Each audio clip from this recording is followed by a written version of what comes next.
عما يشركون.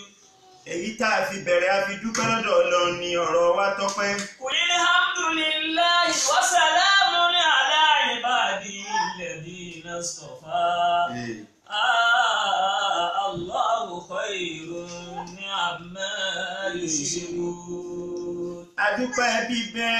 adúpẹ́ pé ẹ pè wá wípé ká wá sọ̀rọ̀ Ọlọ́run ní a lè wá Ọlọ́run ní a lè máa rí bá sọ̀rọ̀. abẹ́yìn náà dúpẹ́ wípé n tá à ń sọ ẹ̀ ń gbọ́ wa Ọlọ́run ló yọ̀ǹda rẹ̀ fún yín. àwa tún kí gbogbo àwọn olùtẹ́tí sí wa àwọn olùwò wa látijọ́ tá a ti bẹ̀rẹ̀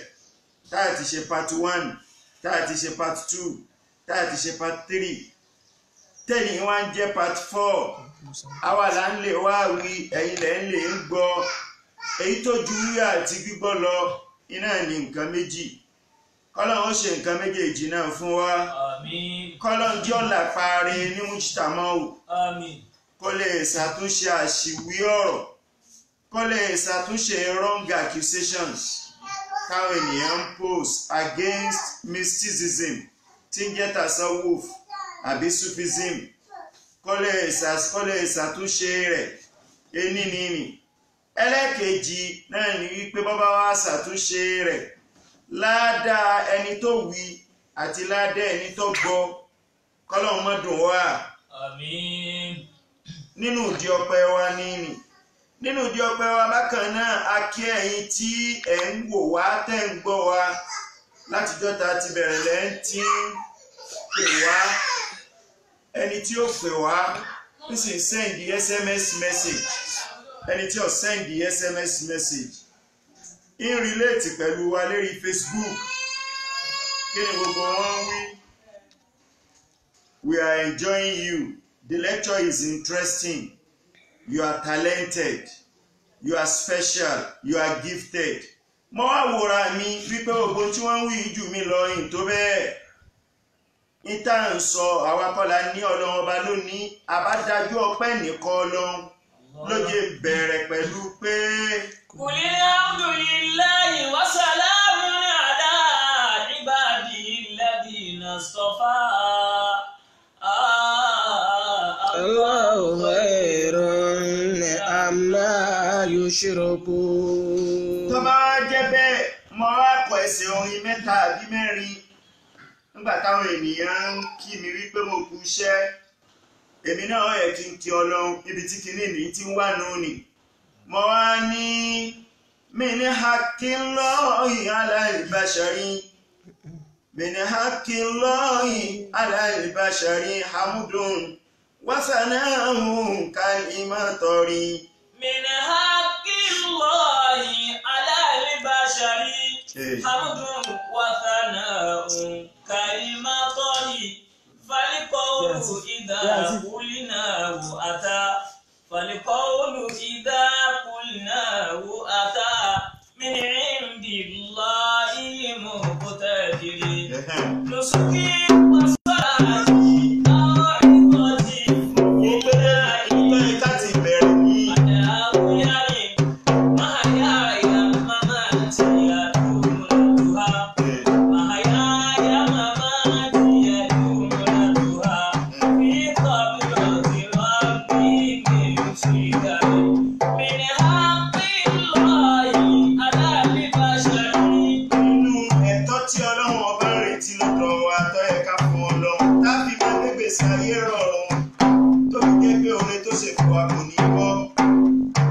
tí ọba wa bọ́ tó tún máa lékún sí ni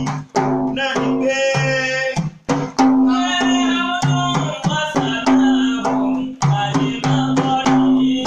ká máa ṣe ọpẹ́ fún Ọlọ́run ní gbogbo ìgbà lérí gbogbo kọ̀ọ̀ṣẹ́ tá a bá wà.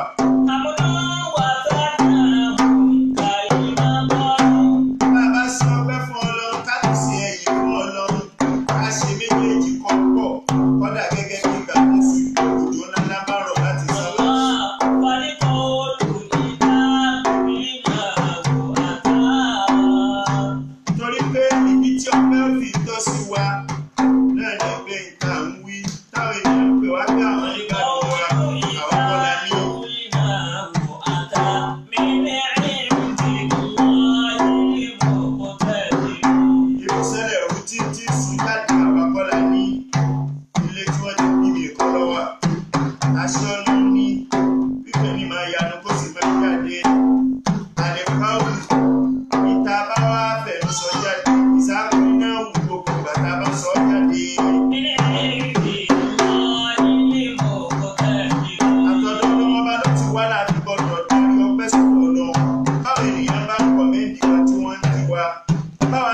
ṣe dá àfi ká darí kíkì ní sọ́dọ̀ Ọlọ́run lónìí. Jésù kí gbogbo nǹkan ìjọsìn gbogbo mímọ́ gbogbo tónítóní tọ́lọ́run ń retí lọ́dọ̀ wa. Tọ́lọ́run bá bá yọ̀dà fún mi bẹ́ẹ̀. Wá sàdáàtì ìrun tó jẹ́ ọ̀kan lónìí nínú ẹ̀sìn Ìsìlámù. Èyí tọ́lọ́run bá bá yọ̀dà fún mi bẹ́ẹ̀. Àwọn oníṣọ̀tì àtàwọn pè mí pé wá sọ̀rọ̀ ọdún bíi láti. Ọlọ́run bá lónìí gbogbo wọn bá jáde ní òun lọ́lọ́pọ̀ ẹgbẹ́ látòkè délẹ̀ mo tún ti sí ni mo ti sọ́nà. Àyàyà sẹ́mi ìlú ti bá ń bẹ gbogbo tọ́lọ́run bá fún mi ṣe ní dáadáa níbẹ̀. Wọ́n mú ẹ̀rùn tí ìjọ tọ́lọ́run bá ní ká kó dé ìtọ́jà tó kù tọ́jà ìjọba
Ọlọ́run kó ṣàlékún oore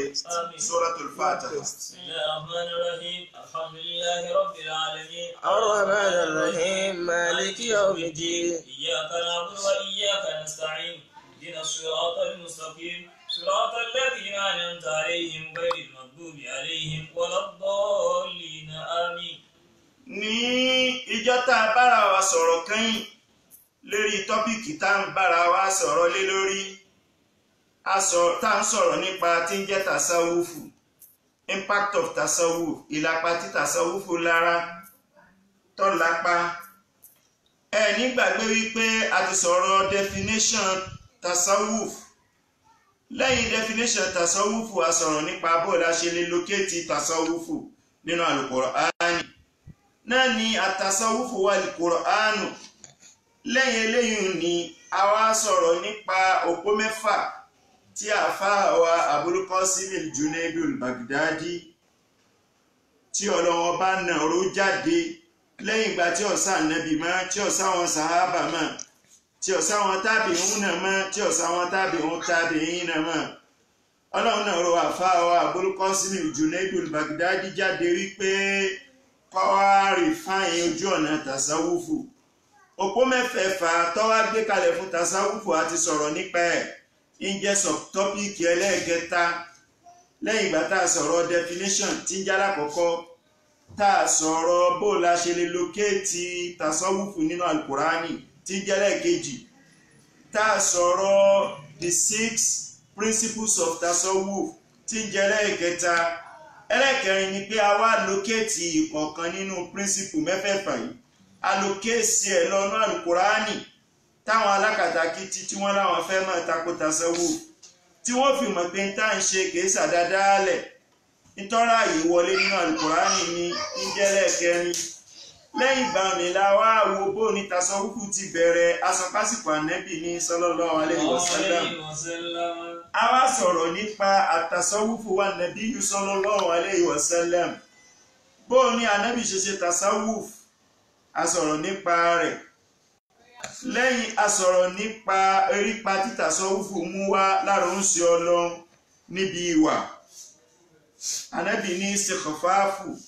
gẹ́gẹ́ bí aṣáájú kò ní takú pé gbogbo nǹkan mèremère ọ̀dọ̀ òun nìkan lọ́gbọ̀dọ̀ ti wá.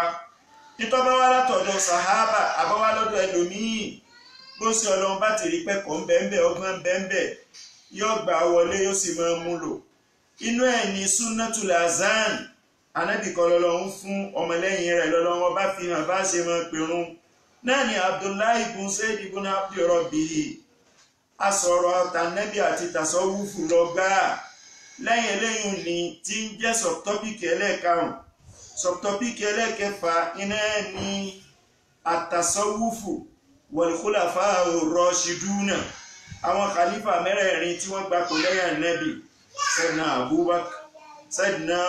Umar, Sayyidina Uthman àti Sayyidina Ali. Bó ní kí ni evidence tá a lè mú wá tí kò fi mọ̀ pé ìkọ̀ọ̀kan nínú àwọn mẹ́rẹ̀ẹ̀rin náà onísúfí ni wọ́n, àmọ́ ìdíwá fẹ́nìkọ̀ọ̀kan àtúnípadà síbẹ̀ nítorí àsìkò. Eléyìí ní subtopic ẹlẹ́ẹ̀kẹlò, òun lẹ́ẹ̀karùn-ún abẹ́lẹ́ẹ̀kẹfà. Subtopic tó tẹ̀lé yẹn ó ní àtasawufu wa bá kí sàhábà. Bá a bá sọ̀rọ̀ àwọn khulafa'u rashiduna, afẹ́fẹ́ hàn ayé wípé ní kèésà àwọn nìkan ni wọ́n mójútó tasawufu. Àwọn sàhábà tó kù táwọn ò sí nínú khulafa'u rashiduna, gbogbo wọn sùfíyà ni wọ́n. Súfíyù lẹ́nìkọ̀ọ̀kan nù wọn. Ìlà fi mú àpèjúwe Abu Ubaidah ibn al-Jarrah tí Sayyidina Umaru lọ bísíìtì ní Sham tó délé rẹ̀ tí ọba nǹkan kan bẹ̀ tó ya Sayyidina Umaru lẹ́nu tí Sayyidina Umaru sunkún pé odidi ìwọ tó wá sojú mi ní Sham ìbámọ̀ táwọn kankan lé rẹ̀. Eléyìí ni wọ́n á sọ wípé ní máyùbù kíkà yìí ṣe tó ń sunkún lẹ́ánà ní bí ìtúdú ní ẹ̀yà wa ṣára ètò àkhírati, ṣe bí mo ṣe báyìí sáyé ni mo sì ra ọ̀run mo ní kọ́run mọ́ bọ̀ wá. A tó mú àpèjúwe kejì wá tábì mọ̀ páwọn sàhábà tó kù lẹ́yìn àwọn khulafa'u rashiduna, àwọn náà mutasawwifuna ni wọ́n. Àpèjúwe tó kù iná làpèjúwe Amiru tí ń jẹ́ ọba ní Kúfà. tí Sayyidina Umaru débẹ̀ tó ní ẹ mú orúkọ àwọn tí ò ní wá mo fẹ́ ta wọ́n lọ́rẹ wọ́n wá kọ orúkọ náà líìsì gùn ìgbà wọn fi lé Sayyidina Umaru lọ́wọ́ radiyallahu ta'ala anhu ó ní ta lẹni tẹ́ fi sí nọ́mbà 1 tí jẹ́ Amiru nínú líìsì àwọn tí ò ní tẹ́ fẹ́ kí n tọrẹ fún gbogbo wọn bá dá lóhùn nínú ìlú wípé ọba wa ni Sayyidina Umaru ní èé ṣe odidi ọba bí ọba lówó lọ́nà kẹ̀kẹ́ bá sanwó oṣù fáwọn tá a fi sọba tá a fi ṣe aṣojú wa káàkiri òun jáṣojú wa ní Kúfà èsè tí ó lówó lọ́wọ́ ó ní gbogbo owó tó bá wọlé sí lọ́dọ̀ àtowó oṣù àtẹ̀bùn ó ní kí ẹ̀ náà kankan bẹ̀ fúnra rẹ̀ kò ní ná fún mọ̀lẹ́bí ẹ̀ yabsulu ala annasi fil madinati yọ́nà fáwọn aráàlú ni nítorí eléyìí tí ń ṣe asbaha fakiran náà ni ò ṣe ní nǹkan kan lọ́wọ́ eléyìí ní subtọ́pìkì ẹlẹ́ẹ̀keje tí ń jẹ́ àtàsọ́wúfù wà bá kí sàhábàtì tọ́pìkì ẹlẹ́ẹ̀kẹjọ lẹ́yìn ìgbà tá a sọ̀rọ̀ wà bá kí sàhábàtì tán òun náà ni mo rò pa wá fẹ́ ṣe lẹ́yìn òun náà àbẹ́wò ló túkù tá a sọ tọ́pìkì ẹlẹ́ẹ̀kẹjọ òun náà ni a ti rí erípa títà sọ́wọ́fù kú kó a sì sọ pé orípa méjì orípa ìwà dáadáa orípa kámẹ́ni káràmù ká mú ayé ní fúfúyẹ́ gbogbo ìta tí ń sọ bọ̀ nípa ń ṣe Ọlọ́run nípa àwọn sàhábà nípa àwọn khulafau rashiduna èyí tá tí ń sọ bọ̀ erípa ká mú ayé fúfúyẹ́ ni àwa fẹ́ bọ́ sínú orípa kejì tí ń jẹ́ nashul islami spread and growth of Islam spread of the knowledge of Islam báwo làwọn tó ṣáájú tí wọ́n jó ní tasawufu bẹ̀rẹ̀ látorí òsì Ọlọ́run báwo ni kílẹ̀ akitiyan wọn kílẹ̀ rípa wọn lórí bí Ìsìlámù ṣe tàn ká gbogbo ayé èyí ni la fẹ́ sọ lónìí àmọ́ kí n tó lọ bẹ́ẹ̀ yọ́dá kí n sọ̀rọ̀ díẹ̀ nípa àtàsọ́wúfù wálẹ̀ àyímmatul arba'a àwọn ìmáàmù mẹ́rẹ̀ẹ̀rin ta tẹ̀lé àwọn náà mú tasawufu náà ni wọ́n nítorí àsìkò yín sọ̀rọ̀ tèèyàn méjì péré nínú wọn ẹni náà ni ẹni àkọ́kọ́ ni ìmáàmù Shafi'i ẹlẹ́ẹ̀kejì ni ìmáàmù Ahmad ibn Hanbal ìmáàmù Shafi'i radiyallahu ta'ala anhu ìmọ̀ fẹ́ kathira ma kana yuhibbu an yujalis as-sufiyya yatawaddadu ila mujalasati as-sufiyya ó nífẹ̀ẹ́ kó máa jókòó ti àwọn onísúfì àwọn ló fẹ́ kó máa fi ṣọ̀rẹ́ wọ́n wá òun náà wá wọn lọ fasu ila zata yaumin wọ́n wá bi léèrè lọ́jọ́ kan wípé ní èsè ó nílé annani ajidu indahum minal kalam ma la ajidu inda gairihim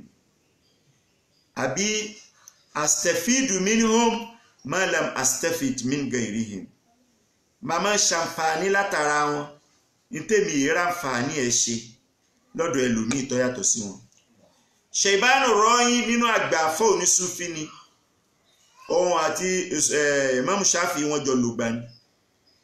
tóun àti Imam Shafi bá wá ríra gbogbo ọmọ tí ń bẹ lára Imam Shafi yóò wá dákẹ́ bí èpò òun ní mímọ̀ yóò wá ní hadithna ya Ṣèbánù Rọ́yìn ẹnu wọ Ṣèbánù Rọ́yìn láti fẹ́ gbọ́rọ̀ onísúfí ni ọ̀rọ̀ olówó iyebíye tí ṣàǹfààní jáde lẹ́nu onísúfí eléyìí ni ó jẹ́ àmọ̀ wípé Ìmáàmù Ṣáfi'í ọkà tasawufu kún Ìmáàmù Ṣáfi'í bàbára tasawufu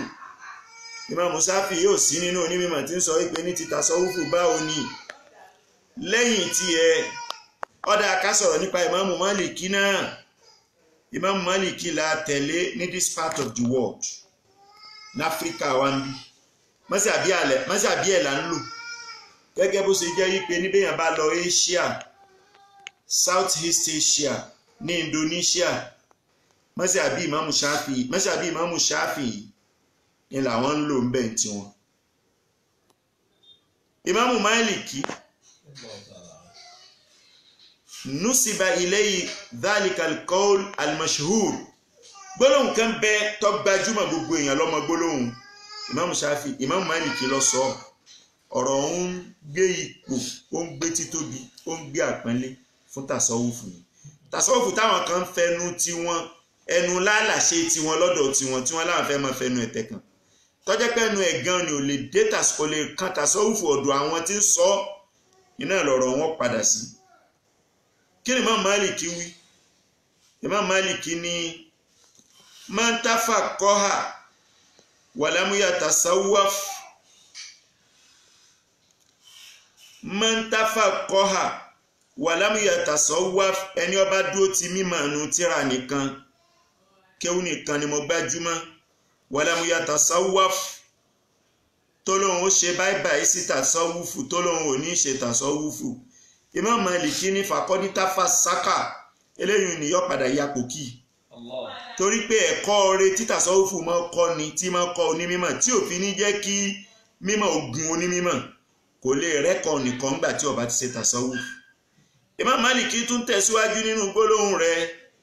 ó ní wà máa ń tásọ̀ wáfá wàlámù yàtàfáká ẹni ó bá wá ní tasawufu nìkan ní máa ṣe jojúmọ́ lámù yàtàfáká òun ní lọlé kéwù òun ní mímọ̀. Imam Maliki ní fàkọ́dítà zandaka yóò ya pàpà ńlági zindiku ní ọ̀yà nítorí pé tasawufu bó ṣe dáa tó ìmọ̀ ló fi lò ìmọ̀ ló yáàdí ní ọgbọ́n ògbé ìmọ̀ ló yáàdí ní ọgbọ́n ògbé ìmọ̀lẹ́ fi dá wọn tí mọ̀ tí tasawufu òye tí wọ́n ń ṣe nù Kùránù tasawufu ìmọ̀lẹ́ fi dá wọn lóhùn pé kò yé yín ní ẹ lọ wo bí báyìí ẹ lọ wo bí báyìí. Imam Maliki fi ní man tasawwafa ìwọ tó bá gbá tasawufu nìkan mú walam yatafaqqa tó gbìyànjú kọ́ ọmọ nípa fíkíù kọ́ kẹ́kọ̀ọ́ mímọ̀ nù tíra faqad tazandaka ọ̀yà pàpà ńlá gizi dínkù lọ́yà. Imam Maliki wá bálánsì ẹ̀ ó ní wa man tafaqqaha ṣùgbọ́n wọ́n tó bá wá kéwú tó lọlé kéwú tó sì yẹ ọ thumma tasawwafa nígbò kéwú tó tún wá ṣe tasawuf fàkọ́dítà hakaka ìwọ ti parí ẹ̀ gbogbo nǹkan pé sọ́dọ̀ rẹ̀. Tá a bá wo gbólóhùn yìí sọpọ́ọ̀tì ló jẹ́ fún tasawuf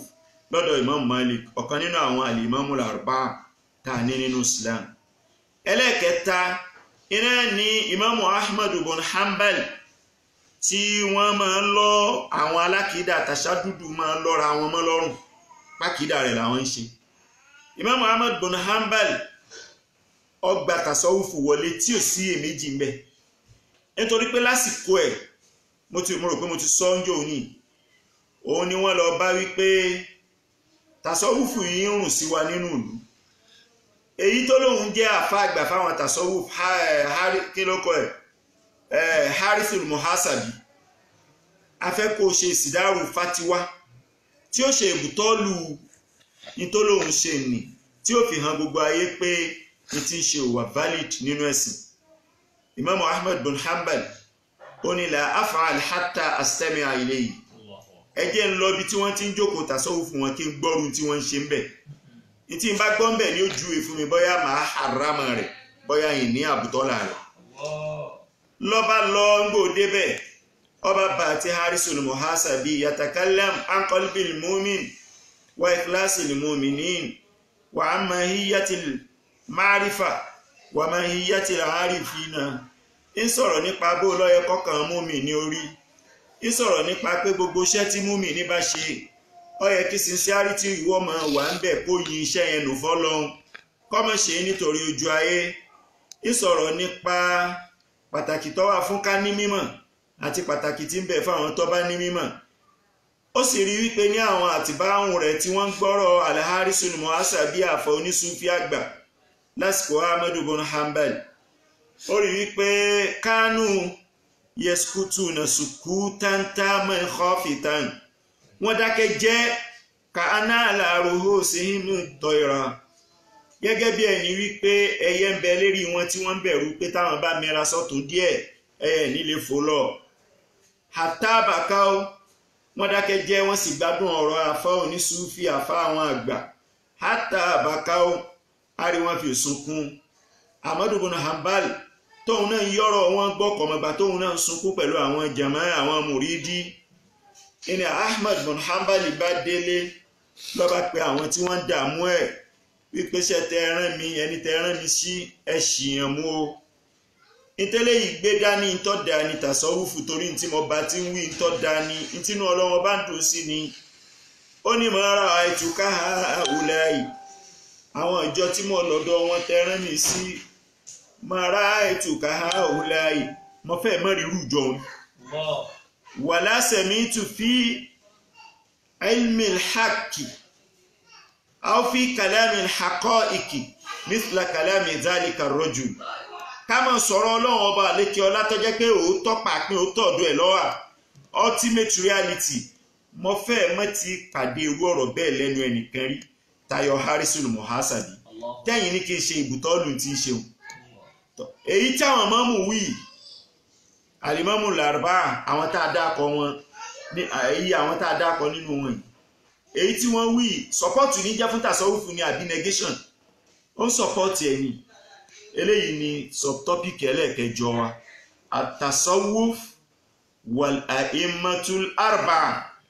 àti kú oníbẹ̀ yẹn ọwọ́ àkú ẹlẹ́ẹ̀kejì erípa àkọ́kọ́ là ń sọ bọ̀ impact pé wọ́n dájú kọ lọ wọ́n mú ayé ní fúfúyẹ́ wọ́n mú ayé níwọ̀nba wọn ò wáyé mọ́yà impact tá à ń sọ bọ̀ nù ọwọ́ àkú impact spread of Islam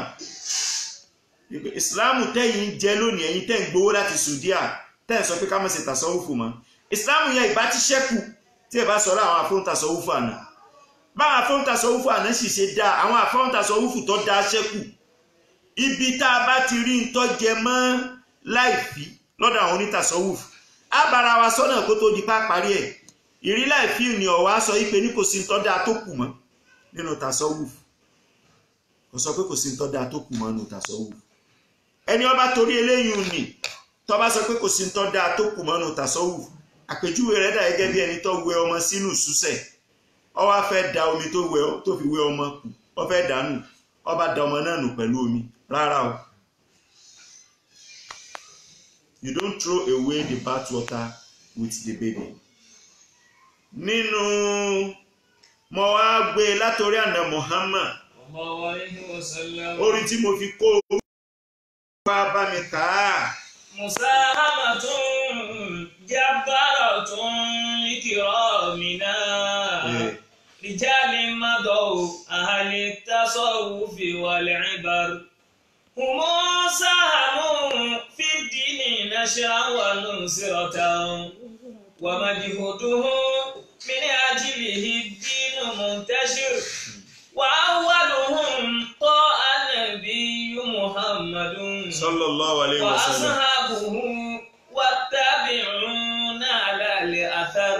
wa man tabi'uhum wal mashayikh kafatan. àwọn àfáà tá a fẹ́ sọ̀rọ̀ ń pa wọn ni mo kó jọ sínú yìí. kadhalika shaykhul qadiriyati shaykhuna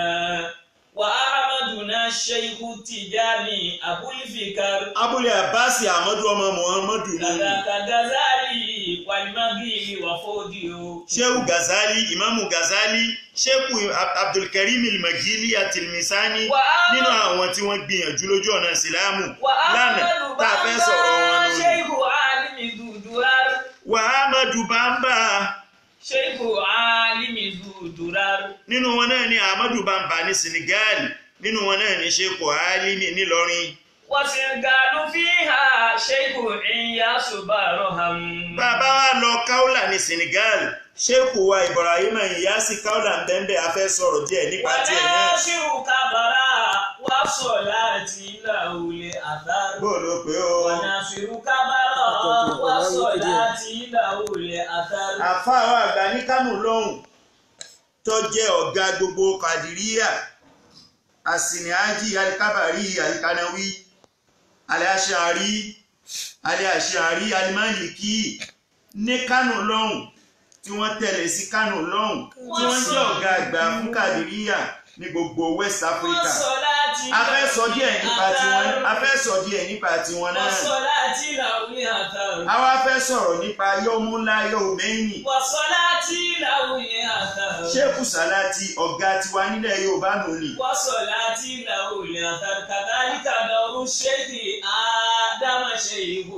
Bàbá wa kúrò lọ́dọ̀ gbogbo àwọn tá a wí ni a wá fẹ́ bọ́ sọ́dọ̀ kìbùrí ìtúlẹ̀ àmọ́rù Sheikh Ádámù àfa àti ikọ̀ àfa ẹgbẹ́ rẹ̀ mímọ́. Bàbá Sheikh Ádámù tọ́pa mímọ́ àti tàṣọ́wúfù pọ̀ ìkankan ò sì pàjẹ́ ìkankan pàṣípàyẹ ọ̀bá kankan a fẹ́ sọ díẹ̀ nípa tiwọn náà. Bọ́ọ̀lù fẹ́ ooo. Sheikh Ádámù tọ́jọ́ mọ̀ lọ́rin tọkọ tíra gbogbo tíra tó bá kọ àlìlórí náà ló gbé kárí eléyìí náà tó. Sheikh Ádámù tí ó pilẹ̀ níbi mímọ̀ ọwọ́ àfi mímọ̀ tó ní ó fi kọ́ gbogbo ayé.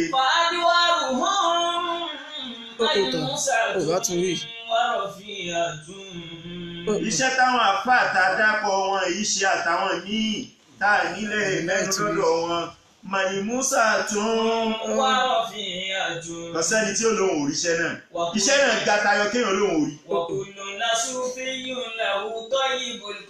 Bí wọ́n ṣe ní mímọ̀ tó ní súfì ni wọ́n Ọlọ́run wá kàkọ́lẹ̀ kádàrá rí fún wọn ni wọ́n fi báláǹsì lọ́nà méjèèjì. Lẹ́yìn ìgbà tá a bá wá sọ̀rọ̀ gbogbo àwọn àfá tá ń dákọ̀ wọn lọ́kọ̀ọ̀kan yìí tá a bá sọ̀rọ̀ wọn tá a jẹ́ díẹ̀díẹ̀ tá a jẹ́ létè tí èyí tá a jẹ wọnú bẹ̀ nígbà bá débẹ̀ á jẹ wọnú èyí tá a jẹ tán yẹnyẹn tí ò ní kún kankan nígbà bá débẹ̀ á jẹ tán yẹnyẹn. Bá a wá sọ̀rọ̀ gbogbo wọn tán yẹnyẹn fákúlì bá a dá a dá. Ọmọ àlètọ́ wa lóhun òní yé onísúfí bú lẹ́yìn ìgbà tá a bá sọ ipa tí ń bẹ fáwọn onísúfí lánàá àti lónìí tán ìtí ẹ wá bá mi sọ fún ọmọ àlèrú ẹ.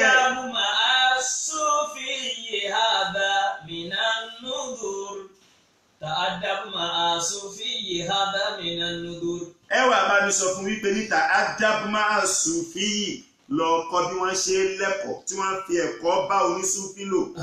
Wọ́n kọ́ ẹlẹ́kọ̀ọ́ níbi tí wọ́n ti bí ẹ. Wọ́n kọ́ ẹlẹ́kọ̀ọ́ àwọn tó bá gbé. Wọ́n kọ́ ẹlẹ́kọ̀ọ́ àwọn tó bá rìn. Bí ẹ bá sì kọ́ ẹlẹ́kọ̀ọ́ á jẹ́ pé wọ́n nínú rẹ̀ bu ló fi bú àwọn onísúfí. Ìtòkù tẹ́bà mi sọ fún lẹ́yìn gbogbo atótónu. Ẹ sọ fún pé yìí kìlọ̀ fún mi ni o. Kọ́lọ́ lè ṣe pẹ̀lẹ́pẹ̀lẹ́ pẹ̀lú àwọn onísúfí. Àrùwáwọ̀ àwọn ẹni Ọlọ́run tó bá dìde sí yóò kọ̀nsúmù ẹni àtọ̀hún àti fámílì ẹ̀. Tasawwafa hatta al-Mustafa khairul mursalin. Ẹ sọ fún pé kí ni ọmọ bú ní súfì sí. Tasawwafa hatta al-Mustafa khairul mursalin. Ẹ bá na Muhammad sallallahu alayhi wa sallam àti júwe rẹ̀ àti fi hàn wípé lórí súfì lòun náà kí wàá ní wàhálà rẹ̀. Ẹni tí ń bá ń sọ òótọ́ ọ̀rọ̀ ni wọ́n ń pè ní kọ́ọ̀lù. Ẹni tí ń bá ń sọ jùgùjùgù ọ̀rọ̀ ni wọ́n ń pè ní kọ̀wálù. Fámà bàálù kọ̀wálì. Tí ó máa fi láì fi kan ènìyàn bìlà bàsárì kò lójú inú tí ó fi ríran ni.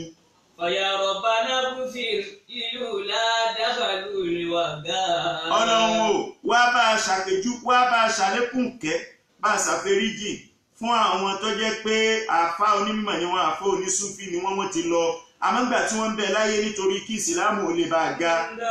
dákàlù lè wà ga wọn ò wo tọmọ tí wọ́n bí wọn ò wo tìyàwó tí wọ́n ní dákàlù lè wà ga wọ́n wọnú ògùn wọ́n tẹ̀ra wọn wọnú ògùn wọ́n ń jagun lọ́tún wọ́n ń jagun lọ́sí àwọn wípé nígbà náà ní jagun ìrìnláyè ìlọ́yè ìrìfì wà lè àdọ́r لإعلاء دين الله ìrìfì wà lè àdọ́r. Nítorí kí Ìsìlámù ó lè padà di dáadáa bó ṣe dà lónìí kí Ìsìlámù ó lè di ti gbogbo ayé àwọn àfọ onísúfì gbìyànjú kò sí ìlú tẹ́ẹ̀dì bèrè pa wọn bẹ̀ kò sí ìlú tẹ́ẹ̀dì borí pa wọn bẹ̀.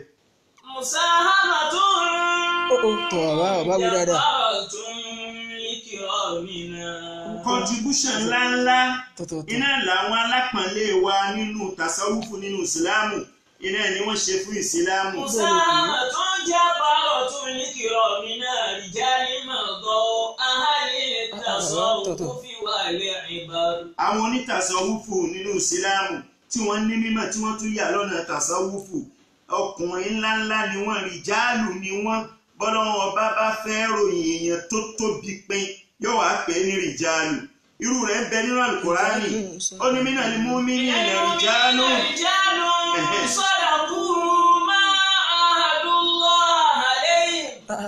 èèyàn ó ṣe ìsìláàmù kó tó bọ́ sí kàtígórì ìmánì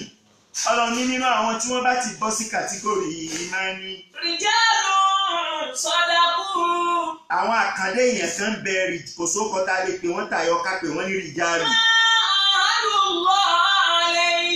àdéhùn tí wọ́n bọ́lọ̀ ṣe wípé níta bá dáyé tiẹ̀ láàmú ṣe wọ́n pé àdéhùn náà nígbà tí wọ́n délé ayé.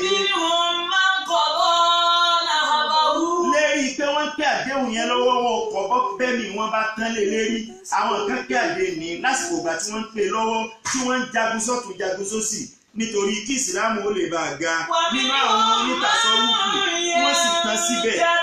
àwọn ẹlòmíì tí ò tí ì tán ìrí ẹni tó ti tán bà wọ́n lẹ́rù kí wọ́n sá padà kúrò lójú ogun wọ́n ń jagun lọ ní ẹ̀ńtẹ́sírù náà wà fáátàhùn àwọn náà retí ìgbà títí tó dé bá wọn nínú àwọn onítàsọ́wùfù ni wọ́n ti lọ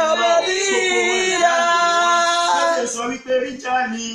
lóde sọ pé ríjà ni.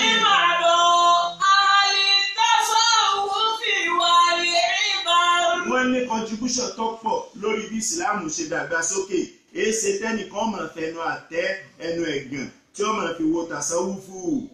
máa bọ̀. kùnú sàánú fìdí ni nàṣírà wà ló ń sọ̀rọ̀ ká. àwọn táwí wọ́n gbìyànjú púpọ̀ lójú ọ̀nà ẹ̀sìn ìsìláàmù fi fọ́nká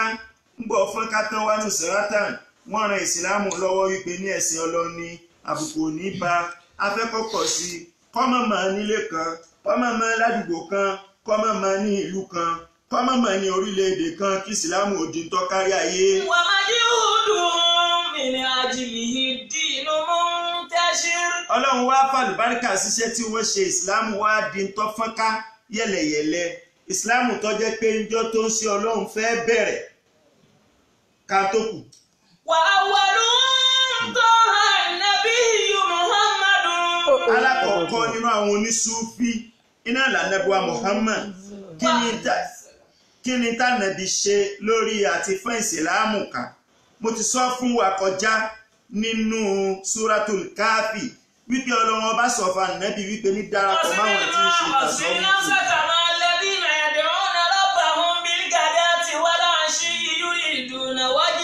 ní ó fi hàn ọ́ pé onítàsọ́wùfù lànẹ́bí bá a bá bẹ̀rẹ̀ látẹ̀rí rẹ̀ a bẹ̀rẹ̀ látẹ̀rí onítàsọ́wùfù ni. wà á wà lóhùn tó nábì Muhammadu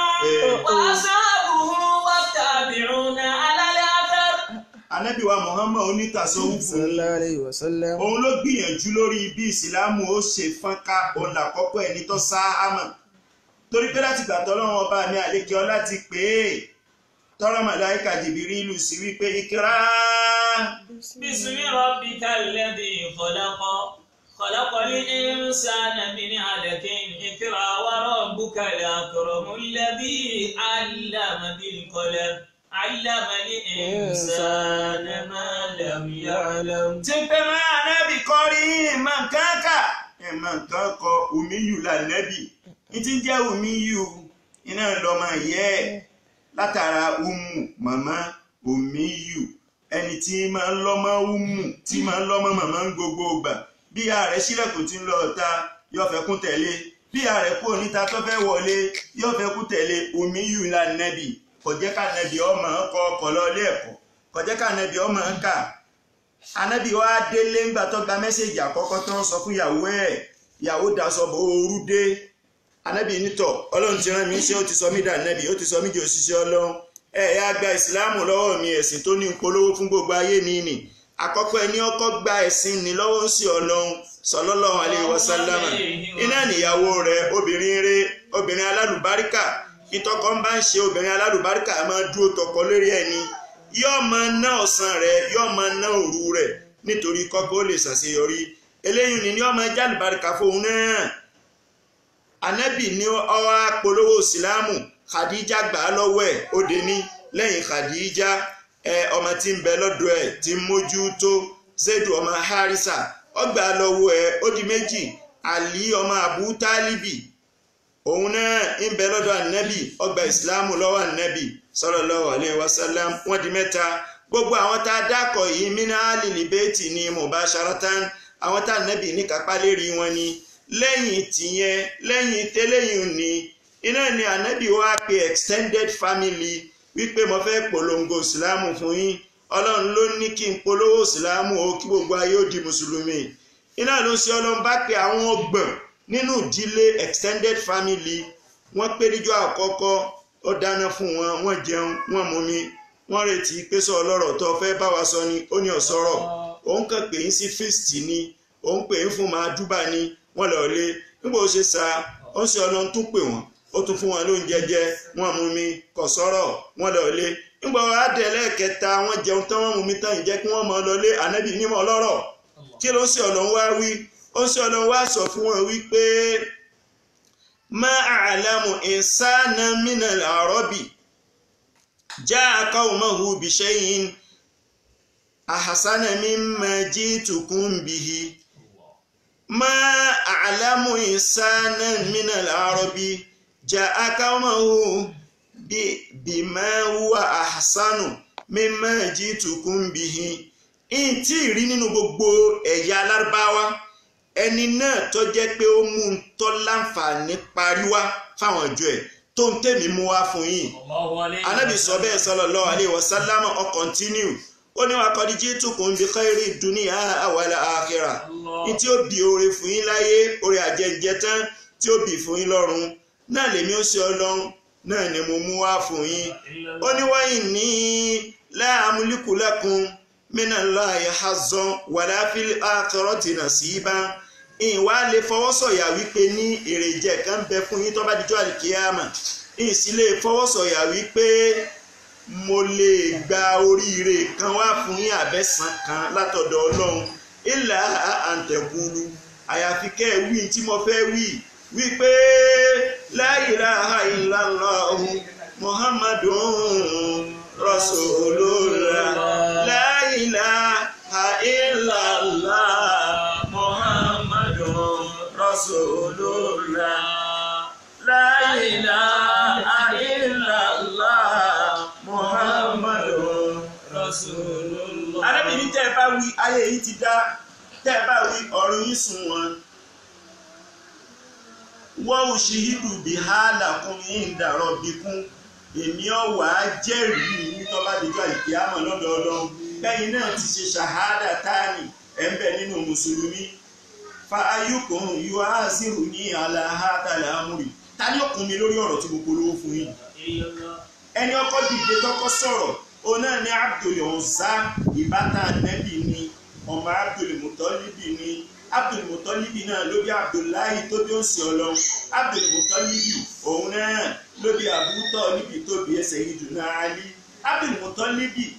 Abdul Uzza òun ló wá kọ́kọ́ sọ̀rọ̀ ó ní tabbalaka ya Muhammad lẹ́nu rẹ̀ lọ́hùn. Ó lè gbé kọ́nà báwọ̀ Muhammad ìwọ ọmọ ẹ̀gbẹ́ mi àbí ìwọ ọmọ àbúrò mi ẹgbẹ́ kọ́mọ bá ẹ. Tabbalaka ya Muhammadu sa'ira haza al-yawmi. Tílẹ̀ òní ò fi ṣú ẹgbẹ́ kọ́mọ bá ọgbẹ́ alihada jama'atana. Ṣé tó fẹ́ ṣe ní tó fi ń tà wá? Oko alákọ̀ọ́kọ́ oko alẹ́kejì fún wa ló jẹ́ ọ́. Àjẹun lè wá ní alihada jama'atana. Sẹ́nà yìí sì bẹ́ẹ̀ ìjọ náà. Òun ti gbà tó ṣe Ọlọ́run. Ara rẹ̀ wá bù máa ṣọ. Kò wo wípé ní ìbátan bàbá òun ni Abdul Uzza. Lẹ́ẹ̀kan náà ní sẹ́yìn náà yìí ló fèsì nítorí àná Muhammad. Ó ní anta Abu Lahab bàbá aná tí ó máa ń jo fèrèfèrè níwọ̀ yìí. Iná ni ó ju ọba. Ó sọ bẹ́ẹ̀ fún Abdul Uzza. Ẹnì kó o pé ní Abu Lahab òun lọ́kọ̀ pé bẹ́ẹ̀ nítorí fànẹ́bì wípé taban sáyọ̀ hádà ìyọ̀mí àyíhádà sẹ́yìn náà yìí ara rẹ̀ ti kù má so. Ó ní anta Abu Lahab iná ni ó ju ọba bá aná ni ọ. Lẹ́ẹ̀kan náà sẹ́yìn náà ni ò tí ì wí tán atẹ́gùn ò tí ì fẹ́ sí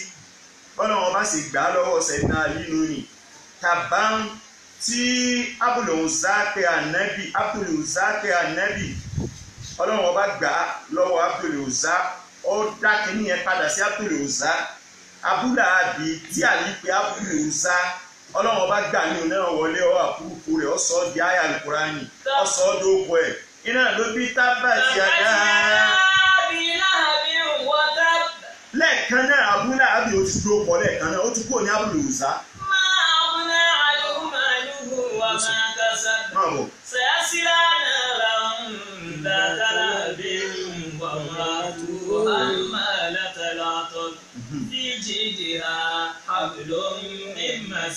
Khalid Muhammad Khalid bẹ́ẹ̀ bá wo tíra tọkọ tó pè ní rijalun hawla rasul ẹ bá ní bẹ̀bẹ̀. Anabi Muhammad sallallahu alaihi wasallam ó kú lọ́dọ̀ àwọn eléyìí ọba lọlé wọ́n bá lọ fẹjọ́ sùn Abu Talib bàbá yìí wọ́n pariwo rẹ̀ púpọ̀ fa bàbá yìí pé wọ́n pariwo rẹ̀ púpọ̀ kí ni wàhálà rẹ̀ pẹ̀lú wọn sófin wọn lọ́rùn lẹ́ni ó sọ ọlọ́run ní láwọ́wádọ̀ òun ṣámúsà aláyẹ̀mí ni bí wọ́n bá sọ òun kalẹ̀ tó di òkúta tó dúró lọ́wọ́ mi ọ̀tún tí wọ́n gbélé mi lọ́wọ́ kí n lè mọ péyìn àbí wọ́n sọ kọ̀mọ́rù òṣùpá bó ṣe tóbi tó wọ́n gbé sọ́wọ́ mi òsì lan atruka hazal am ọlọ́run lọ́rọ̀ mi ṣẹ̀yìn ní jùlẹ̀ hátà ògùnlégáwú títí tí fi jẹ́ fún gbogbo ará ayé àwọn ahlika àbí kí wọ́n sì pa mí sérí ẹ̀ Abu Talib ní eléyìí àbó mi máa lọ mo fọlọ́run kún ọ lérí ẹ̀. Ànábì wa lo àwọn strategy kan tó fi pè èèyàn sójú ọ̀nà ọlọ́run nínú strategy tá Ànábì lò sallallahu alaihi wasallam ó lo àtàárùkù wa sọ̀dáàkọ̀ friendship factor àwọn tọ́jọ́ rẹ̀ àná Muhammad Ànábì pè wọ́n wípé báwọn ẹbí mi ọba gbà tèmi táwọn àgbàlagbà ọba gbà tèmi ẹ̀yin tẹ́jọ́ rẹ̀ mi ebe ẹ̀mọ̀ wa mi ẹ̀mọ̀ pé mi kì í parọ́ Ànábì bá pè Sayyidina Abubakri Ànábì ọ̀dààmú lọ títí bó ṣe ka àyà kínní àyà kejì fún bọ́lọ́run mi ó ní polówó ìsìláàmù náà ní Sayyidina Abubakar iná ló ṣe ìsìláàmù pẹ̀lú Ànábì ilẹ̀ Ànábì fi máa ṣe sànáwù lórí Abubakri wípé ma da'awtu ahdan ila al-islami illa kanat 'indahu kabwatun wa taraddudun wa nazarun ìpẹ́ nìkan sínú ìsìláàmù rí kó tó gbà yọ kọ̀kọ́ sáàkì wa taraddudun yóò rò ó lọ wájú yóò rò ó lọ ẹ̀yìn wa nazarun yóò fọpọlọ gbé kò ní gbàǹjọ náà yóò ní ọ̀dà ńgbà bá ríra lọ́la gbà bá ríra lọ́tùnla ó ń sọ ọlọ́run wá ní ilà Abubakar nìkan ni mo gbè tí òró lọ wájú tí òró lọ ẹ̀yìn fastajaba ọgbà ní lọ́wọ́ kan náà wà máa tààrà dáadáa kò ró lọ wájú kò ró lọ ẹ̀yìn kọ̀ wá sèyún nìkan ló ṣe thumma innahu wasani binafsihi wa malihi ó fi ẹ̀mí rẹ̀ dúró tì mí tí n bá lógun yá àjọ ńlọnu wa malihi ó fi owó rẹ̀ dúró tì mí bá a bá fẹ́ jagun tá a nídìí weapons tá a rówó tá a fi ra weapons Sayyidina Abubakar ó gbowó rẹ̀ ni tó gbowó wa ni tí n bá wá bí wípé owó tó gbé wá ìpọ̀ sọ ṣàṣẹ́kù ńlé táwọn ilé ọmọ fi jẹun Sayyidina Abubakar ó ní rárá abqaytu lahumullaha war rasul ọlọ́run ni mo ṣẹ́kù fún àtòjíṣẹ́ ebi ò ní pa àwọn ojú ọ̀nà ọlọ́run ni mo náwó mi sí. wà á wọ́lù hàn tó nábì Muhammadu wà á sábùhù wà tabi'una ala al-athar. Ànábì ṣe bẹ́ẹ̀ nínú erípa ó ṣe ọlọ́run pé kí ìsìlámù ò lè bá lérò lẹ́yìn kí ìsìlámù ò lè bá di ti gbogbo ayé iná ló ṣe ọlọ́run ọba fi pa àwọn mọ̀lẹ́bí ẹ̀ nígbà àwọn ọ̀dà lóhùn ọ̀dájú ká àwọn ọ̀rẹ́ ó pèsè náà Abubakar ó sì ní ọ̀rẹ́ tó pọ̀ òun wá ń pe àwọn ọ̀rẹ́ rẹ̀ tó kù látara erípasẹ̀ náà Abubakar iná ní Usman ibn Affan al-Umawi ọ̀rẹ́ Sayyidina Abubakar ní Abubakar lọ́wọ́ wá sínú ìsìlámù látara Sayyidina Abubakar iná ní Az-Zubair ibn al-Awwam iná ló fi wọnú ìsìlámù látara Sayyidina Abubakar iná ní Abdurrahman ibn Auf ló fi wọnú ìsìlámù látara Sayyidina Abubakar iná ní Abu Ubaidata Amir ibn al-Jarrah iná ló fi wọnú ìsìlámù látara Sayyidina Abubakar iná ní Abdullah ibn al-Asad tí wọ́n pè ní Abu Salama iná ló ṣe wọnú ìsìlámù látara Sayyidina Abubakar iná ní al-Arqam ibn Abil Arqam iná ló ṣe wọnú ìsìlámù látara Sayyidina Abubakar iná ní Sa'id ọmọ Zaidu ló ṣe wọnú ìsìlámù wọ́n pọ̀ lọ bẹ́ẹ̀ tí Sayyidina Abubakar wọ́ wá influence ànábì tó ti wọ òun wá ara erípa ànábì tọ́jú onítàsọ́wúfù níbi kí ìsìlámù kún kí ìsìlámù oníjọ kó lérò lẹ́yìn eléyìí ni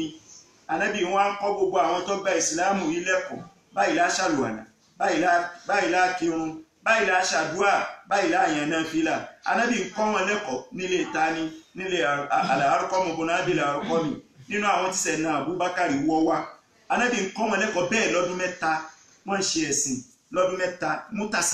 mutasatirin wọ́n fara pamọ́ wọn tó fi hàn tàpá wọn fẹ́ kírun wọ́n fara pamọ́ ní ilé Abul Arqam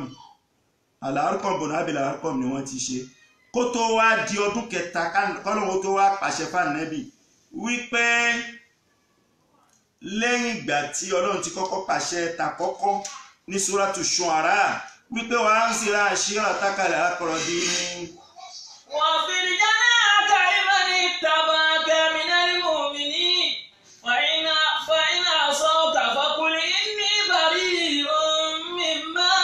تعملون. àyá yìí ni ló bí kànẹ́bí ó pa àwọn fámìlì ẹ̀ tá a sọ kó pè lẹ́ẹ̀kan nígbà tí ń bá wọn sọ̀rọ̀ ó ní wàkọ́dà àmọ́ra ní lọ́wọ́ ana anzira ashiratakal aqrabin wa antumul aqrabuna min bani Hashim àbí min Quraysh.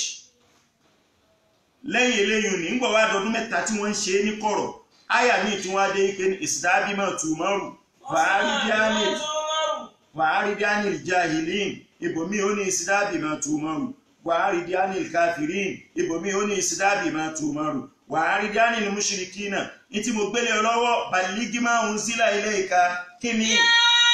أيها الرسول بلغ ما أنزل إليك من ربك bẹ́ẹ̀ni وإن لم تفعل فما بلغت رسالته والله يعصمك من الناس إن الله لا يهدي القوم الكافرين. ó ṣe Ọlọ́run wá gbé dáwà ìsìlámù ó gbé síta gbangba kó kúfẹ́ kan di rìsálà àlàníyà nígbà tí ó wá gbé síta ó wá lo àwọn strategy yẹn tó bíi márùn tábàwò tíra tàríkù da'wati ila Allah bayna al-amsi wal-yawm tí Sheikh Ádámù kọ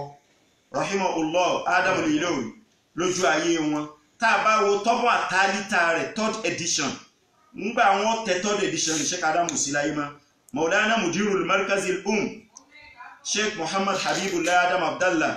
lábẹ́ àkóso wọn ni wọ́n ti tẹ 3rd edition tíra tí mo sọ yẹn wọ́n tẹ ní year 2004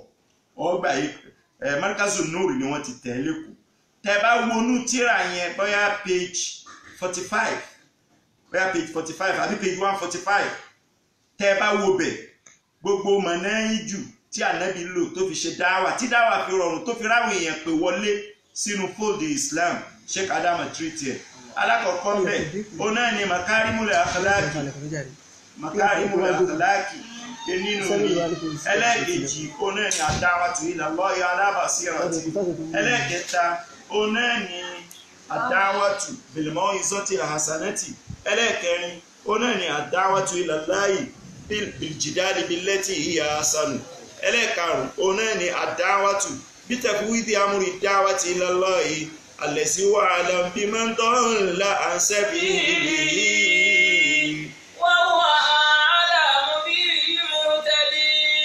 bá wá wo Quran chapter 3 verse 159 ní suratu Ali Imran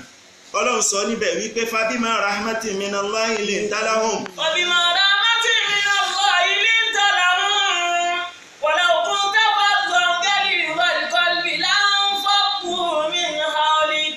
àánú Ọlọ́run tí ń bẹ lára rẹ náà ní kó máa fi báwọn ènìyàn tó bá fẹ́ pè sójú ọ̀nà mi ni ó máa fi bá wọn sọ̀rọ̀. walau kunta faddan ghalidhal qalbi. tó o bá ló lè kókó mọ́ wọn àbọ̀ máa bínú wípé ní ọ̀n bá wọn sọ̀rọ̀ wọn ò tètè gbọ́. lanfaddu min hawlika. àwọn tó péjọ tó ń bá sọ̀rọ̀ lọ́wọ́ wọ́n sá lọ́mọ lọ́wọ́ kódà àwọn tó ti pè tí wọ́n ti gbà àwọn náà lè sá lọ́mọ lọ́wọ́. wa'fu anhum. aṣáájú mú ọ̀rọ̀ pẹ̀lẹ́pẹ̀lẹ́ ni iná níjọ òfin ní túmọ̀ aṣáájú lórí gbogbo ẹni ọba fẹ́ dá yẹn jẹ àfi kó ní sùúrù kó wá sùúrù kú sùúrù ẹ̀. wa'fu anhum. bí bẹ́ẹ̀ kọ́ ìjọ túmọ̀ lórí fáfún anihun bí wọ́n bá ṣe ń tọ́kọ̀ ọkàn lẹ́mìí ṣàmójúkúrò fún wọn. wọ́n ṣàdúfin lahum. bá wọn tọrọ àforíjì lọ́dọ̀ èmi Ọlọ́run bí wọ́n bá ṣẹ̀ èmi Ọlọ́run. wọ́n ṣàwìrì fẹ́ take decision káwọn pín èèyàn mọ́ sọ pé ta làwọn ìwọ nìkan lọ́ọ́ dá ṣe ṣáwírí hun ọ̀rọ̀ lọ wọ́n gbàmọ̀ràn lẹ́nu wọn. fàyídà àzámúta. bọ́ ọ bá ṣe bẹ́ẹ̀ àwọn náà rí páwọn ní sense of belonging inú wọn ó dùn wọn ó tura ká sí ẹ fàyídà àzámúta bẹ́ẹ̀ bá ti wá gbàmọ̀ràn tẹ panupọ̀ lórí ọ̀rọ̀ fún tó bá ìlú àṣẹ.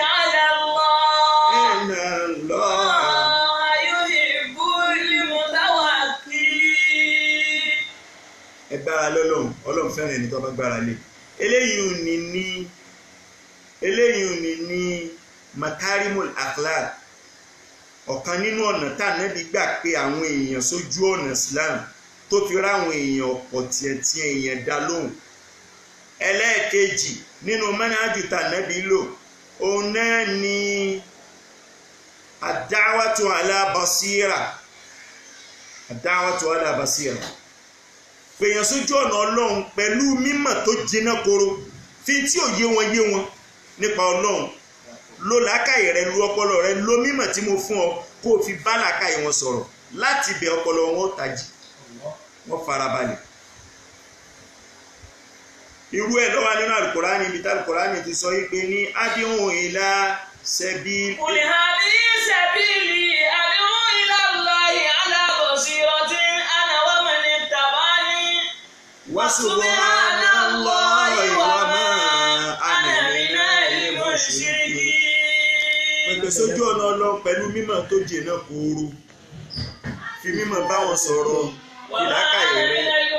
ìlàkàyè rẹ dọ́gba làákàyè wọn nínú mọ́nájì tí Ànábì lònú ni tó fi rí èèyàn kójọ wọnú kíni wọnú sílámù nínú mọ́nájì tí Ànábì lò bákan náà ó ní al-hikmatu nínú mọ́nájì tí Ànábì lò bákan náà gẹ́gẹ́ bá ti sọ ó náà ní jidalu billati hiya ahsanu mẹ́tẹ̀ẹ̀ta tó kù yìí ó wà nínú àyà kan nínú Al-Qur'ani iná ní Quran chapter 16 verse 125 tí ń jẹ́ Suratul Nahl ibi tọ́lọ́wọ́n bá ti ń sọ wípé ud'u ila sabili rabbika bil hikmati wal maw'izatil hasanati. wajadilhum billati hiya ahsanu. pèpè sójú ọ̀nà ọlọ́run ọba rẹ using your own wisdom hadith ní jẹ́ wisdom níbẹ̀ lo ọgbọ́n ọpọlọ rẹ tó fi ọ̀rọ̀ rẹ gbé jáde fífa àwọn èèyàn mára hadith ní jẹ́ wisdom irú ẹ̀ ló wà nínú Suratul Ahzab aya 34 níbi tí Ọlọ́run bá ti sọ wípé ní wadhkurna fi buyutikunna min ayati Allahi wal hikma. ayọ̀ Ọlọ́run ẹ̀yin obìnrin tẹ́ ń bá ń bẹ nínú ilé yín ẹ máa ka ayọ̀ Ọlọ́run wal hikmati àti àdísì Ànábì ibi tẹ́ ti mọ̀ lókè àdísì ní jẹ́ hikma irú rẹ̀ náà ló wà ní Suratul Jumu'ah níbi tí Al-Qur'ani ti sọ wípé wà lẹ́yìn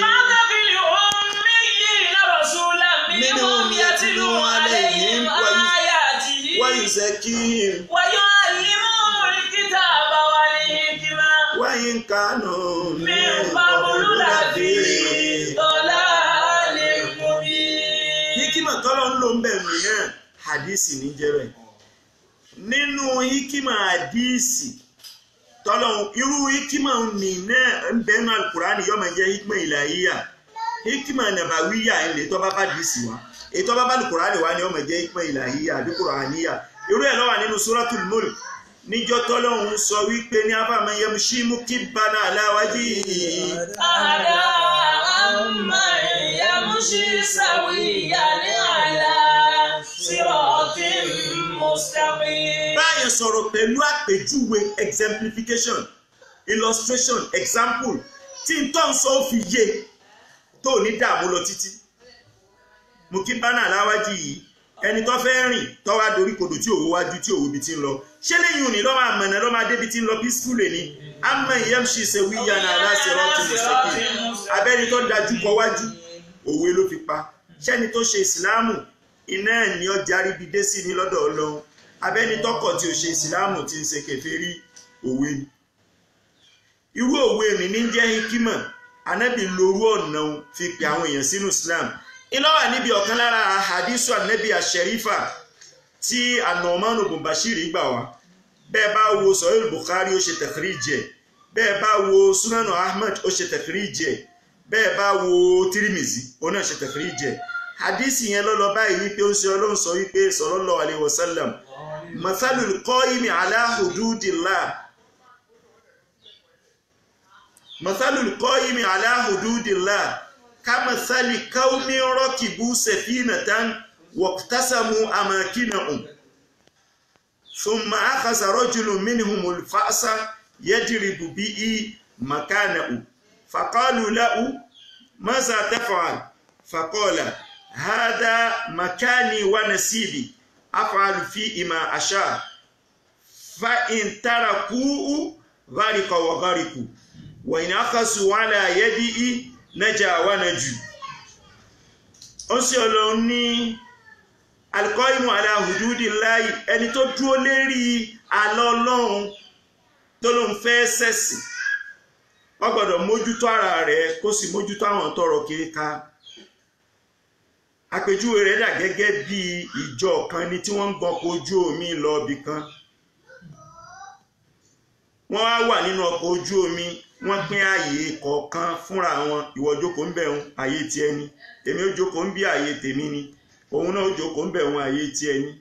Kó wá jókòó láàyè ti ẹ, ìkítàsà mú àmọ́ kìnnà hún. Wọ́n pín ààyè tí kó wá wọn ó jókòó wọ́n sì jókòó ń bẹ̀. Lẹ́yìn ìgbà yẹn ilẹ̀ kanu wọ́n wá mú àlìfá àsù àáké ìlọba ń fi àáké ṣá ààyè tiẹ̀ báyìí bí ẹ̀ báyìí ti fà áké ṣá ààyè tiẹ̀ nínú ọkọ̀ ojú omi omi ọmọ gbàbẹ̀ sí kíni yóò ọmọ gbàbẹ̀ wọlé mi sínú ọkọ̀ nù. Wọ́n wá bí léèrè pé èé ṣe ó ní ibà ààyè tèmi mọ̀kání wà nà sí bí ààyè mi ní o nítorí bá wù mí mo lè ṣe ń bẹ̀ afáàlù fi ìmọ̀ àṣà nítorí bá wù mí mo lè ṣe ń bẹ̀ fa in tàràkù tí wọ́n bá fi ilẹ̀ intaraku tí wọ́n bá filẹ̀ lórí tó wíhun wípé ààyè rẹ̀ ni gàrí kọ̀ wá gàrí kú yóò tẹ̀rì sínú odò tó rómi ọ̀padà wọlé yóò gbé wọn lọ láti lẹ́hùn àwọn yòókù náà tẹ̀rì àmọ́ wà iná kàzún àláyé yìí tí wọ́n bá gbà mú pé mẹ́sẹ̀ bẹ́ẹ̀ nẹ́jà wà náà jù òun ọ̀là kò ní tẹ̀rì àwọn jàmọ́ rẹ̀ tó kù náà ọ̀là wọn ní tẹ̀rì irú ẹ̀ lówéré Yorùbá tó sọ wípé bàbá ní àfòkù bàbá sòpálẹ̀ àbí kìnnì kan lẹ̀ kó sùn jẹ bàbá ní kó wọ́n máa jòkú bàbẹ́ ọmọ àsòpá ní ọkọ̀ yìí èyí ò kọ́ bàbá ní a fi kìnnì kan lẹ̀ fún wèrè yọ dáná sún jẹ so hekima nù nínú ọ̀nà tá Ànábì lò tó fi pè èèyàn wá sójú ọ̀nà Ọlọ́run nínú ọ̀nà tó lò iná ní alimọ̀ ìsọ́tù làhásánátù káṣẹ wá àsítọ́ da kámútàn wá kápàtàn àwọn ẹni rẹ̀ kápàtàn pé bá a bá ṣèrè láyé àlìkèámà àlìjánà láàdẹ síta bá débẹ̀ kápàtàn pé ẹni ọba ṣe bí iná ní ọjà sí káwọn ènìyàn ó lè ti bẹ̀bẹ̀ o irú ẹ̀ lọ́wọ́ ní suratu Yusufu wípé Hasan al-Qasasi mítà Kùránì ti ń sọ wípé nípàtàn rí fún wọn ìtàn ní mọ́ ìsọ́tò hasanatu aljidalu billati hiya ahsan òun náà ni pé ló làákàyè rẹ bọ́ bá rú ní làákàyè tó fẹ́ pèsè ojú ọ̀nà Islam ẹjọ́ fi làákàyè dọ́gba ara wọn irú ibi tọ́lọ́run sì ti rí fáà nẹ́bi pé kó lóru uslubu yẹn pọ̀ níbi dáwà jadil billati hiya ahsanu allati hiya ahsanu idfa billati hiya ahsanu wala tujadilu illa billati hiya ahsanu nínú ọ̀nà tó ń ṣe Ọlọ́run gbà nù ni ẹlẹ́kẹfà wá ni wípé bọ́ bá wá ń pè wọ́n sójú ọ̀nà èmi Ọlọ́run má ní lọ́kàn rẹ pé ìwọ lọ lágbára kí wọ́n mọ̀nà tí pé wọ́n mọ̀ ìwọ jíṣẹ́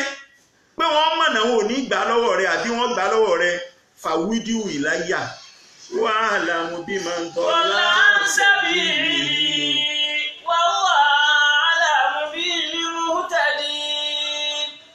nígbà tí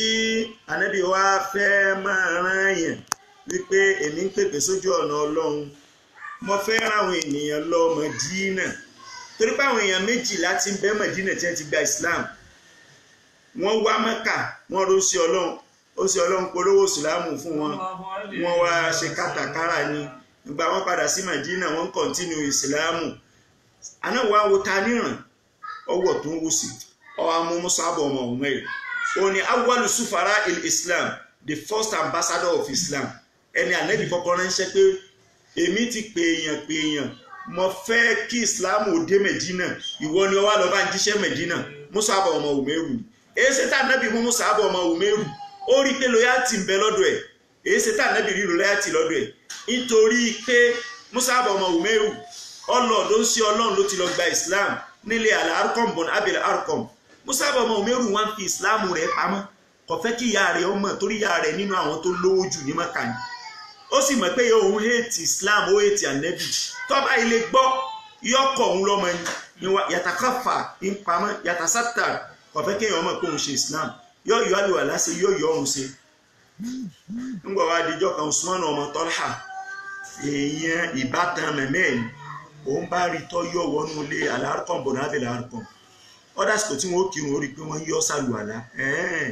lọ́ba fò àfi bí aeroplane lọ́ba dọ̀dọ̀ ya Mus'ab ọmọ Umayru ìyá Mus'ab ọmọ Umayru ni wọ́n ń pè ní Khunasu ọmọ Maliku nínú olówó Mẹ́kà ni lọ́ba sọ ń tọ́ ṣẹlẹ̀ fún eléyìí bá ní kó wọ́n pọ̀ ọmọ òun wá ó pe gbogbo èrò lé lórí gbígbọ́ báyìí ká òdì ó ní bẹ́ẹ̀ ni ọkọ̀ máa ò tilẹ̀ kan náà ní kí ni ó ṣẹlẹ̀ bá a bá sásásá abẹ́yẹn bá ti sákàn gírí kò sí nǹkan kan mọ́ ó ní bẹ́ẹ̀ ni ìyá rẹ̀ bá ní sórí gbogbo owó tí mo máa fún ọ owó ọ̀sẹ̀ àtowó òòjọ́ àtowó oṣù tó máa fi ṣe yọ̀tọ̀ mi tí wọ́n fi mọ̀ wọ́n náà lọ́mọ olówó nínú Mẹ́kà mo fagilé látòní tó bá ti lè fi Islam tọjọ́ yìí tó bá ti lè filẹ̀ ó ní kò sí nǹkan kan ọtẹ mi lọ́rùn fákìdì máa ń sàkọ́ dínú gẹ́gẹ́ bí ọ̀rọ̀ Fáráò náà ẹnà má tẹ̀kìdí àzì ilé hayata dunya gbogbo ìdájọ́ rẹ̀ òjúlé ayé ìlọ má fún mi lówó mọ́ kí n sì Islam pè mí fáwà dá àhábà kíyàn bọ́ọ̀mọ́ ṣe kú òun lẹ́nu nìkan débẹ̀ mọ́ látijọ́ náà àmọ́ bó ṣe kú ò ọmọ ń sunkún ní pé káàsà èmi àti ìyá mi ìyá yóò sì gbọ́ tèmi wọ̀wá dà á ti wùbá kíyàtà òun fi ẹkún dágbére fún ìyá ẹ̀ náà ń fẹkún dágbére fún ó ṣe ọlọ́run wá wò yí pé tó fi lè ṣe báyìí sówó tó ń rí gbà lọ́wọ́ ìyá rẹ̀ you are a sincere Muslim, you are a true Muslim, you are a loyal Muslim, you are a patriotic Muslim, you are a committed Muslim, you are a dedicated Muslim, you are a serious Muslim, you are a concerned Muslim, a Muslim with all his mind, with all his soul. Ìwọ ní ìrànlọ́ lọ síbò, ìwọ ní ìrànlọ́ lọ sí Mẹ̀dínà. Ẹni Mus'ab ọmọ Umayru bá dé Mẹ̀dínà nígbà ó débẹ̀ ẹni tó gbà á lálejò níbẹ̀ òun náà ni Asadu ọmọ Zurara òun àti Asadu ọmọ Zurara ni wọ́n jọ jáde káàkiri tí wọ́n polówó Islam wọ́n wá débì kan lọ́jọ́ kan ìgbà wọ́n débẹ̀ wọ́n polówó Islam lọ́wọ́ gbogbo èrò ti pélé wọn lérí iná ni ẹnìkan tó jẹ́ alágbára tí gbogbo wọn bẹ̀rù nínú ni tóun èsì ṣe Islam èsì mùsùlùmí ńlọba débẹ̀ nígbà ó débẹ̀ gbogbo àwọn aráàlú tí wọ́n mọ ọṣẹ́ tó lè ṣe tó lè fà wọ́n ṣe wọ́n bá sá lọ wọ́n bìlà ní lọ́ba kù Usaidu ọmọ Hudairu nìkan pẹ̀lú Mus'ab ọmọ Umayru tá nẹ́bí rán wa Mẹ̀dínà àti òsì rẹ̀ Asadu ọmọ Zurara gan ti sá sẹ́yìn díẹ̀ ìwò wọn lọ́ọ̀kan ni Usaidu ọmọ Hudairu wá sọ fún wọn wípé má já abikuma ilà àyìnà kí ló mú ẹ̀yin yìí wá lu wa tùsẹ́fì hánì tó àfa àná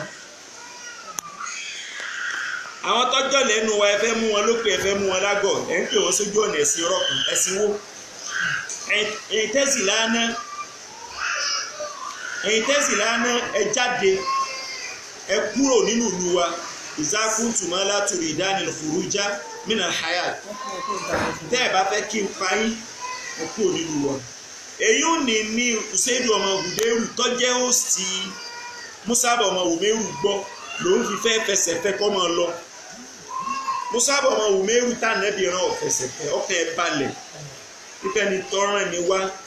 mẹ́sẹ̀jì ìtọ́ ló fi rán mi kí ni mà sá sí ìtọ́ ń bẹ lọ́wọ́ mi ó ní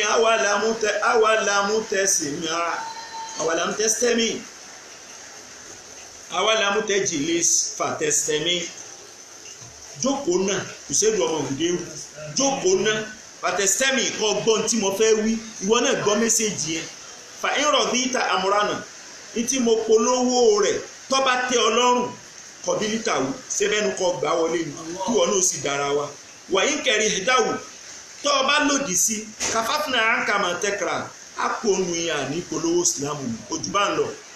ọlọ́rọ̀ gidi lọ sọ ó ní ọ̀dà àmọ́ fẹ́ gbọ́ lọ́ba jókòó ní o bá ń ka alukoran ní túmọ̀ rẹ̀ ń ka alukoran ní túmọ̀ rẹ̀ nǹkan àyà Al-Qur'an ń túmọ̀ rẹ̀ ibi tí ń tẹ́tí gbọ́ túmọ̀ ọlọ́run ní sí ó ní bẹ́ẹ̀ bá fẹ́ gba Islam bóun ní ó ṣe ó ní yutahhiru badanahu wa thawbahu wa yaqulu ashhadu an la ilaha illallah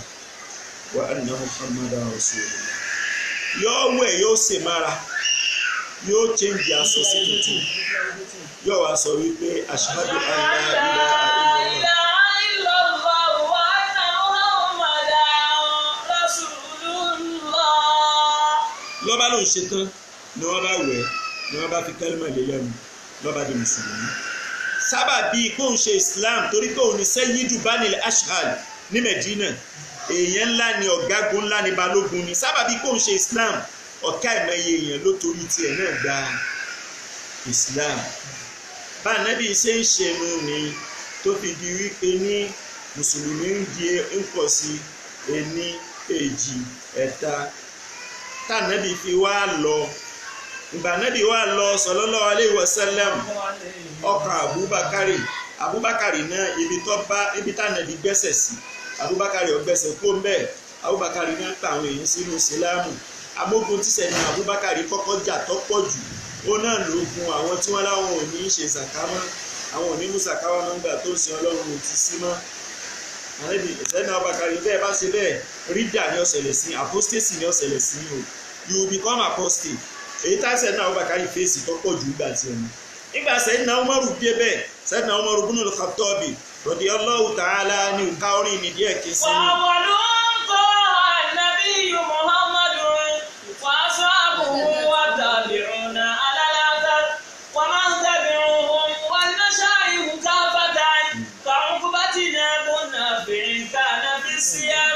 nígbà sẹ́yìn Umaru dé bẹ́ẹ̀ ń kọ́ntínú láti máa pèèyàn sójú ọ̀nà ẹ̀sìn ìsìláàmù ńgbọ́ ọwá gbé ẹnìkan dìde sàhábì lòun náà ó ní Amru ibn al-Asi ó ní wá lọ Ṣáàmù wá lọ Mọ́sàrì lọ ṣe fùtùhátì níbẹ̀ lọ polongo ìsìláàmù níbẹ̀ gbogbo ìpèèyàn sójú ọ̀nà ìsìláàmù tánàbì ṣe iṣẹ́ onísúfì ní torí onísúfì lànàbì àti pèyún mìíràn ilẹ̀ tẹ́lẹ̀ kó onísúfì lànàbì contribution anabi sójú ọ̀nà ìsìlámù contribution onítàsọ́wùfù ni èyí tí sẹ́dínà Abubakari ṣe contribution onítàsọ́wùfù ni èyí tí sẹ́dínà Umaru ṣe nígbà tiẹ̀ gbogbo wọn nígbà tá ànábì ti ń jókòó pẹ̀lú àwọn jàmá Abu Huraira tí wọ́n jẹ́ 700 tí wọ́n jókòó lẹ́gbẹ̀ẹ́ ẹsẹ̀ mọ́sálásí ànábì nígbà tá ànábì ti ń jókòó ń bẹ̀ gbogbo àwọn sàhábà rẹ̀ náà ni wọ́n bá jókòó النبي محمد وأصحابه والتابعون على الأثر ومن تبعهم والمشايخ كافة كعقبتنا منافق كان في السياق. sẹ́ni Umaru wá rán Uqbatu bun Nafi wípé wá lọ Sham wá lọ Egypt lọ polówó ìsìlámù ń bẹ̀ sẹ́ni Umaru wá lọ polówó ìsìlámù bọ́ bá lọ Ṣáàmù yóò kó mbẹ tó tún lọ Mọ́sárì yóò lọ polówó ẹ̀sìn ìsìlámù ẹ wá gba ìsìlámù these are the beauties in Islam yóò wí bẹ́ẹ̀ káàkiri. ń bọ̀ wá yá Ṣàmọ́lù Áfíríkà ó yẹ kí rán yẹn síbẹ̀ ẹni tí ó mú ìsìlámù lọ́bẹ̀ North Africa òun náà wá pé ẹlòmíì nínú àwọn tó wà pẹ̀lú ẹ̀ tó náà jẹ́ sàhábíyù òun ni Uqbatu ọmọ Nafiu ó ní wá lọ Ṣàmọ́lù Áfíríkà ilé ọba lọ Ṣàmọ́lù Áfíríkà ilẹ̀ oko ní inú igbó ni àwọn èèyàn ń bẹ tí wọ́n sọ̀rọ̀ àǹdí rẹ̀ kìnìún ń bẹ ń bẹ ó ní gbogbo ẹ̀yin kìnìún tẹ̀ ń bẹ ń yá yín ẹ máa wọ́ lọ gbogbo wọn bá ń wọ́ lọ gbogbo wọn ń wọ́ lọ gbogbo àwọn àmọ̀tẹ́kùn wọn ń wọ́ lọ ọba polówó ìsìlámù wọn gba ìsìlámù nínú àwọn ilẹ̀ oko tí ń bẹ ń bẹ ọba àṣàṣà Màdínà kan síbẹ̀ ó ní wọ́n ń pè ní Madinatul Qayrawan ibẹ̀ ló fi àwọn ọmọ kéwù rẹ̀ tí wọ́n tẹ̀lé lọ ibẹ̀ ló fi wọ́n sí ó ní ẹ̀dú óyà yìí ẹ máa kọ́ntínú láti máa pèyìn sójú ọ̀nà ẹ̀sìn Ọlọ́run nílò òun bá kú òun bẹ̀ lọ́ba padà sí Mọ́sárì ọlọ́ọ̀ jíṣẹ́ fún Amru ọmọ Asi àtàmúrò ọmọ Asi àti Uqbatu ọ̀bùn Nafiu nígbà wọn ti jẹ́ sàhábà lẹ́yìn Ànábì mútàsọ́wì fáánì làwọn méjèèjì torí pé àwọn náà ń bá nàbí ìjòkó pẹ̀lú àwọn ìjọ Abu Hurairah 700 iye ìjọ àwọn tẹ́nìkọ̀ọ̀kan wọ́n pèsè ìsìláàmù contribution onísúfì ni tó pè yẹn sójú ọ̀nà ìsìláàmù. Òkúbátùbò Nafiu bá padà lọ mọ́sàrì ìgbà tí ó wà á tún padà wá tí ó continue expansion tọ̀ rẹ̀ ó ti bọ́ sásìkò kí náà ń pè Yazid ọmọ Muawiya ọ̀háwá nígbà ọ̀háwá ó lọ sí Garbu Ifiriqiya nígbòde Garbu Ifiriqiya West Africa ó fẹ́ gbìyànjú láti polówó Islam láti fún Islam ká ní West Africa nígbòde Garbu Ifiriqiya ibi tó kọ́kọ́ lọ iná ní Biladu Susi nígbòde Biladu Susi ó pàdé àwọn kọ̀bílà Musọ́mọ́dà ó pàdé wọn níbẹ̀ ó bá wọn sọ̀rọ̀ ó polówó Ìsìlámù fún wọn wọ́n rí dáadáa tí ń bẹ nínú Ìsìlámù wọ́n rí ìyà tí ń bẹ fẹ́ni tí ó bá ṣe Ìsìlámù wọ́n rí ẹ̀san Ọlọ́run tí ó máa bẹ tó bá dọ̀la lálùkìyà àmọ́ fẹ́ni tí ń bá ṣe Ìsìlámù àwọn kọ̀bá ìlú Musọ́mọ́dà wọ́n gba Ìsìlámù lọ́wọ́ ẹ̀ ó kó lọ́dọ̀ àwọn kọ̀bá ìlú Musọ́mọ́dà ńlọ sàdédé lọ́ba kan odò ńláńlá kò lè kọjá mọ́ ẹ̀sìn lógún tí ń fi ń jagun sójú ọ̀nà Ọlọ́run tí ń fi ṣe ń tìṣàrò Ìsìlámù ẹ̀sìn ìní náà tó ń tẹ́sìn ni wọ́n wọnú odò nígbà tó dò ní wá mú ẹ̀sìn títí débi ọrùn ó rí wípé láwọn ò ní lọ àtòun àtẹ̀sìn àwọn yà parẹ́ sínú odò ní Al-Qur'ani sì ti sọ pé látúlùkù bí àìdí kò ní láta lúkà mọ́fọ̀ ara rẹ̀ kọ lẹ́tà sí parun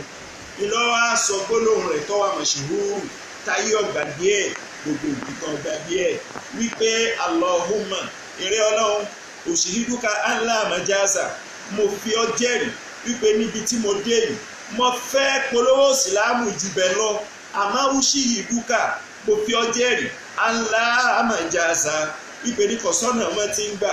odò ní ìrìbì kan pẹ́ sí kọ̀sáfárá wàdà wájáde tù majaza ńlá jù sí tù tó bá ṣe pé mo rí afárá tí mo lè gba àbíní àtẹ̀sìn mi ní lajúsítù ìbá kọjá yáyìn iná ló dínà rẹ̀ tí ò fi rí expansion ṣe much lọ́nà West Africa lọ́nà North Africa ó wá gba South Janubu Afriqiya ńgbà ọgbà South ń bọ̀ wá ó pàdé àwọn kọ̀bá ìlú Sinhaja wọ́n kì í ṣe mùsùlùmí jọ́nà ìpìlẹ̀ àwọn Sheikh Nasiru Kabara nù ni nígbà ó pàdé àwọn kọ̀bá ìlú Sinhaja ó polówó Ìsìlámù fún wọn wọ́n gba Ìsìlámù lọ́wọ́ rẹ̀ ó kú lọ́dọ̀ àwọn kọ̀bá ìlú Sinhaja ọlọ́ọ̀lú tí wọ́n ń pè ní Tanja ìgbòde Tanja ó polówó Ìsìlámù fún wọn wọ́n gba Ìsìlámù lọ́wọ́ rẹ̀ ọlọ́ àtàràfù Sudana ìgbóse Sudana ó polówó Ìsìlámù fún wọn wọ́n gba Ìsìlámù lọ́wọ́ rẹ̀ ọlọ́ Ghana ọlọ́ Tukururu ọlọ́ gbogbo àwọn ìlú mi káàkiri bẹ́ẹ̀ ni wọ́n ń darí bọ̀ wípé ní kó wọ́n máa lọ sí Madinatul Qayrawani tóun ti àsásà síbo sí Ṣàmọ́lù Àforíkíà tóun ti fa àwọn ọmọ kéwò òun bẹ̀ tóun ti fa àwọn mùrídí tí wọ́n kọ̀ntínú ìtàsọ́wúfú bẹ̀ yóò máa wá lọ iná làwọn bàrábìrà pàdé ẹ̀ àwọn bábàs wọ́n wá pa wọ́n assassinate ẹ̀ òun ni awwalu za'imin islamiyyin ustushhida fi Àforíkíà tí wọ́n bá níta àlàkọ́kọ́ màtá ní Áfíríkà tí wọ́n pa nítorí ẹ̀sìn òun ni onísúfì ni lórí pé ìtànà káàkiri iná ẹlẹ́mí rẹ̀ tán sí. وأولهم كان نبي محمد وأصحابه والتابعون على الأثر ومن تبعهم والمشايخ كافة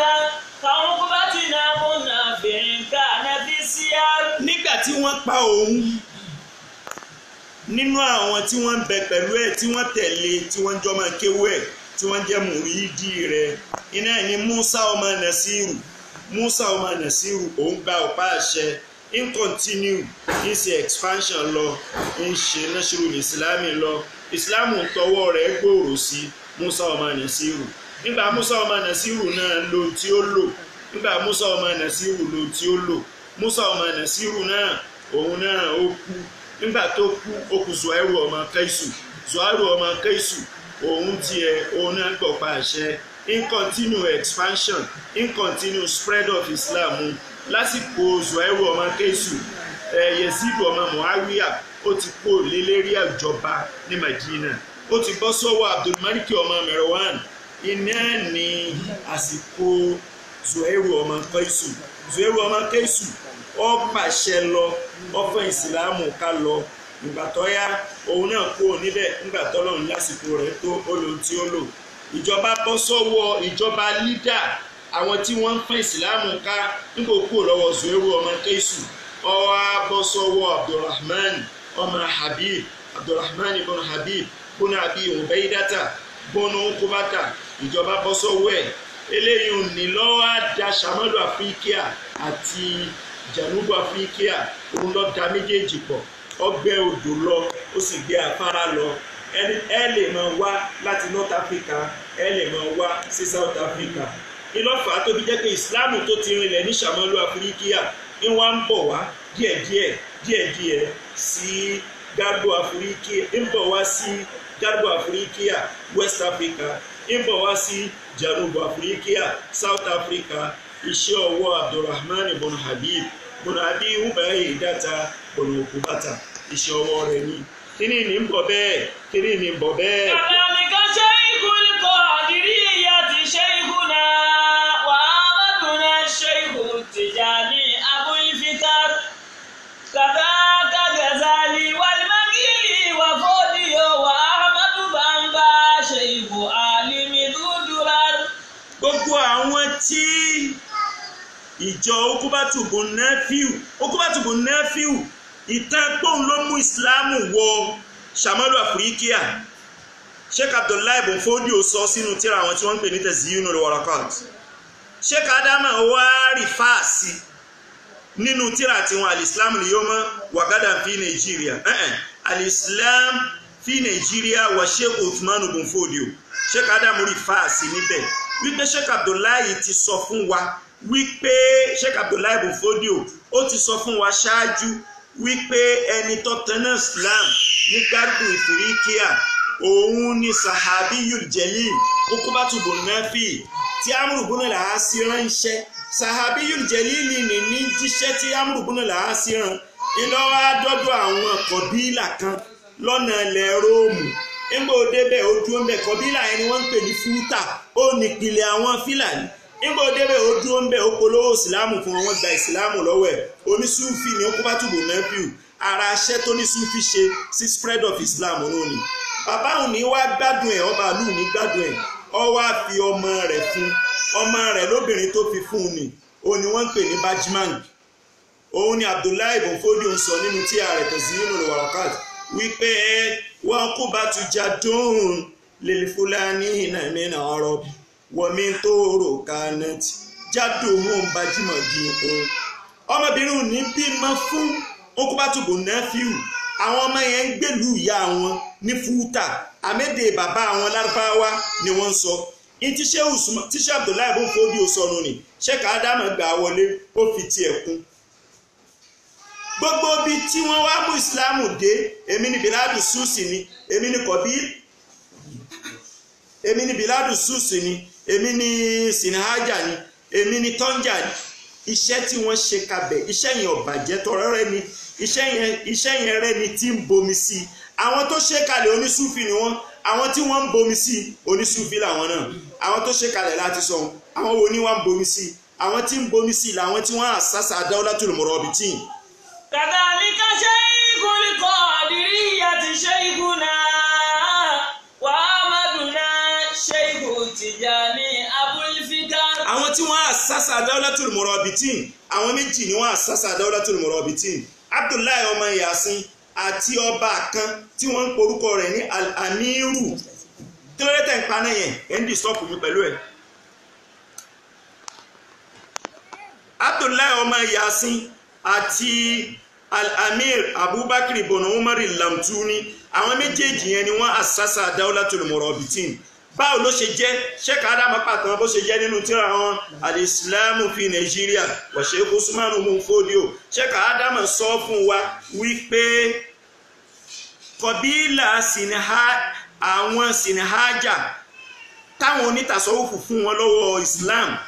wọ́n gba Islam débi pé wọ́n gbà papọ̀ pẹ̀lú tasawuf kò jẹ́ kí wọ́n ríra wọn àìríra wọn yẹn lọ́fà tó fi jẹ́ yí pé ní tógun bá dé tí wọ́n bá fẹ́ lọ ṣe jihadi nítorí ìtọ́lọ́hun àwọn ọba ìlú gan gbẹ̀wò ogun wọ̀ wọ́n ní sọ́kọ́ba làwọn nínú àwọn ọba ìlú tí gbẹ̀wò ogun wọ̀ bẹ́ẹ̀ òun náà ni Al-Amiru Muhammad al-amiru bun muhammad bun tafarati lamtuni nínú wọn ni al-amiru abdullahi bun muhammad nínú wọn ni al-amiru yahya bun ibrahim ọmọ jadala lòun al-amiru abdullahi bun muhammad òun tiẹ̀ nífẹ̀ẹ́ islam tasawufu ṣiṣẹ́ lára tiẹ̀ débi pé ó lọ ojú ogun ó sì rí tí kú ń bọ̀ báyìí ó sì tún dúró pé ìsìláàmù yà jagun àwìn ní àwọn kèfèrí ibẹ̀ lọ́lọ́ ní kí títàn rẹ̀ ọ̀dẹ́bà erípa ìmú ìsìláàmù wá sí Garubu Afrika West Africa sí Shamalu Afrika North Africa sí Janubu Afrika South Africa táwọn onísúfì àkọ́kọ́ tí wọ́n ṣe òun là ń sọ yẹn Al-Amiru Yahya Ibrahim ọba jàdálà lòun onítàsọ́wúfù lòun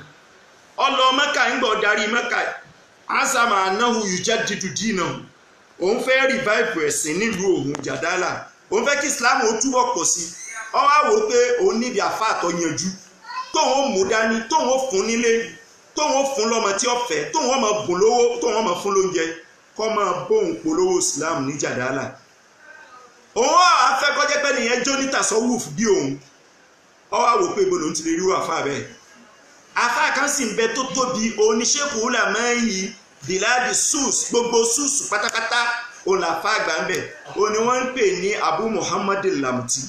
ọ wá lọ́dọ̀ onítọ̀hún ìpè ní fún mi lẹ́nìkan tí ó ràn ń lọ́wọ́ tí ó máa bóun fún ìsìláàmù káàkiri eléyìí wá wo gbogbo àwọn ọmọ kéwù rẹ̀ gàràrà gbogbo àwọn ọmọ kéwù rẹ̀ gàràrà ọba nàwọ́ sí Abdullahi ọmọ Yasin Abdullahi ọmọ Yasin ọmọ Jazula ni ìlú tí àfáà tọkọ Dalailul Khairati ti wá Al-Jazuli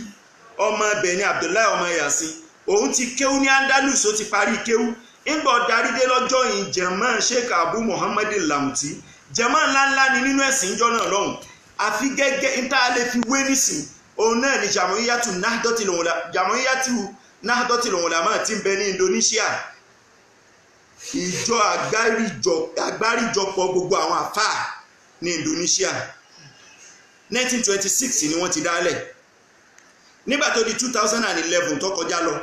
ni wọ́n celebrate 85 years of its establishment àwọn àfáà 43 ni wọ́n pè ní Indonesia pé kó wá bá wọn sọ̀rọ̀ ńbẹ̀ wọ́n sì pe àfáà wá láti Syria wọ́n pe àfáà wá láti Masari Egypt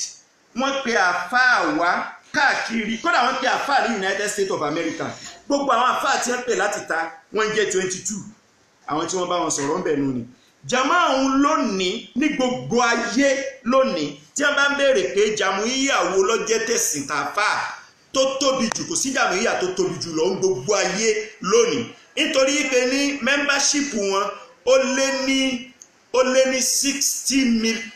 ní 60 million kódà wọ́n ti ralẹ̀ sí Masari Egypt wọ́n ti fẹ́ fi kọ́ branch síbẹ̀ nítorí jẹ́ kí wọ́n ralẹ̀ sí Masari ní wípé àwọn ọmọ wọn ní Indonesia tí wọ́n fẹ́ lọ kéwú ní Saudiya wọ́n ti mọ̀ wípé ní àkídà kákìídà ni wọ́n fi bọ́ wọn yó pàápàá jùlọ ẹni tó bá kéwú ní Jamia Islamiyya ní Medina Munawwara kí wọ́n má bàa wá ba ìmọ̀ Sufi táwọn ti kọ́ wọn láti Indonesia kí wọ́n má bàa bà á jẹ́ nítorí ẹ̀ ni wọ́n ṣe ń wábi tí wọ́n kọ́lé sí ní kí náà ń pè ní Masari wọ́n tún wábi tí wọ́n kọ́lé sí náà ní Saudiya sódà bí wọ́n bá ti ń kọ́ wọn ní àkídà kákìídà àwọn wà á yan àfáà tẹ̀lé wọn láti lé ìkọ́kọ́ tí wọ́n bá ń kọ́ wọn ẹ mọ̀ tún wọn ṣe kí mímọ̀ gidi ọmọ bọ̀ fún wọn èyí tó bá dáa tí wọ́n bá ń kọ́ wọn nìkan ìrìn àníkẹ́ ìfilẹ̀ dáhùn lóhùn. kàkàkàkà sáàlì wàlmágìlì wà fọ́jì wà ámàdù bá ń bá ṣe ìbò àlìmí dúdúrà wọ́n sì ń gàdùn fi hàn ṣe ìwé ìyá ṣùgbọ́n hàmù wà náà sírù kàbàrà. Abu Muhammad Lamti oníṣẹ́kù ulama'i biladi Susi ọ̀dọ̀ rẹ̀ ní Al-Amiru Yahya ọmọ Ibrahim tó jẹ́ àfàgbà ní ìlú tí wọ́n ń pè ní Jadala ọ̀dọ̀ rẹ̀ lọ́lọ́ pé fún mi láàfà kan ìyẹn bá fún ní Abdullahi ọmọ Yasin tó kéwú ní Andalus tọ́jọ́ ọmọ Jazula ó ní màá mú lọ ni wọ́n bá jọ lọ ńgbà wọn dé Wahatu Saharai ibẹ̀ ló fi sí ó níbi tó máa gbé nì ó níbi ẹni tí wọ́n ti máa gbóúnjẹ wá fún ọ nì ìmọ̀ fún ọ ní nǹkan báyìí lówó ìmọ̀ fún ọ ní nǹkan báyìí láṣọ eléyìí ò ní bá ń pe àwọn èèyàn sójú ọ̀nà Ọlọ́run ó ní mímọ̀ ní onítàsọ́wúfù ni ó ṣe bẹ́ẹ̀ títí ẹni tó lọ mú wá fi kú ọba Yahya Ibrahim nígbà tó kú àwọn aráàlú fúnlẹ̀ mọ́ ahasabi mọ̀tọ́ yakọ́tì náà ṣe haulahu wọn ò nífẹ̀ẹ́ rẹ̀ wípé wọ́n lọ mú wá gẹ́gẹ́ bí àjòjì bó ṣe kú òní bẹ́ẹ̀ nù ni ó kú òní wá hátù Sahara ìlọ́ba lọ Janubu Sahara ìlọ́wà àtàwọn ọmọ kéwẹ́ iná ló fi rìbáàtù lélẹ̀ ní Senegal ìgbó fi rìbáàtù lélẹ̀ ní Senegal onímọ̀ ni onísúfì ni ó fọ́n ìsìláàmù ká ní Senegal ibẹ̀ lọ́wọ́ wà láwọn ọmọ kéwẹ́ ìyókù tí wọ́n bá bẹ́ẹ̀ nìkan bá wá dé bá yóò ní wọn náà tòrọ̀ bí tùbí ìwọ náà ti da pọ̀ mọ́ mi mọ̀ antamurobit bẹ́lẹ̀ mi náà bá tún dé jọ́ mi antamurobit bí mi náà bá tún dé jọ́ mi antamurobit nígbà wọn wá pọ̀ tí wọ́n gbẹ́gbẹ̀rún kan ń ló fi wọ́n dá dáúlà amurobit náà kalẹ̀ ní Senegal wọ́n wá bẹ ní Senegal ní ọwọ́ anájú kan wo Sudan ó ní ẹjẹ́ mi ó dúró Senegal yẹn kí n máa mójútó Islam ń bí afọ́nkádé ń wà á rán ẹ̀yin ọmọ kéwù mi lọ sí Sudan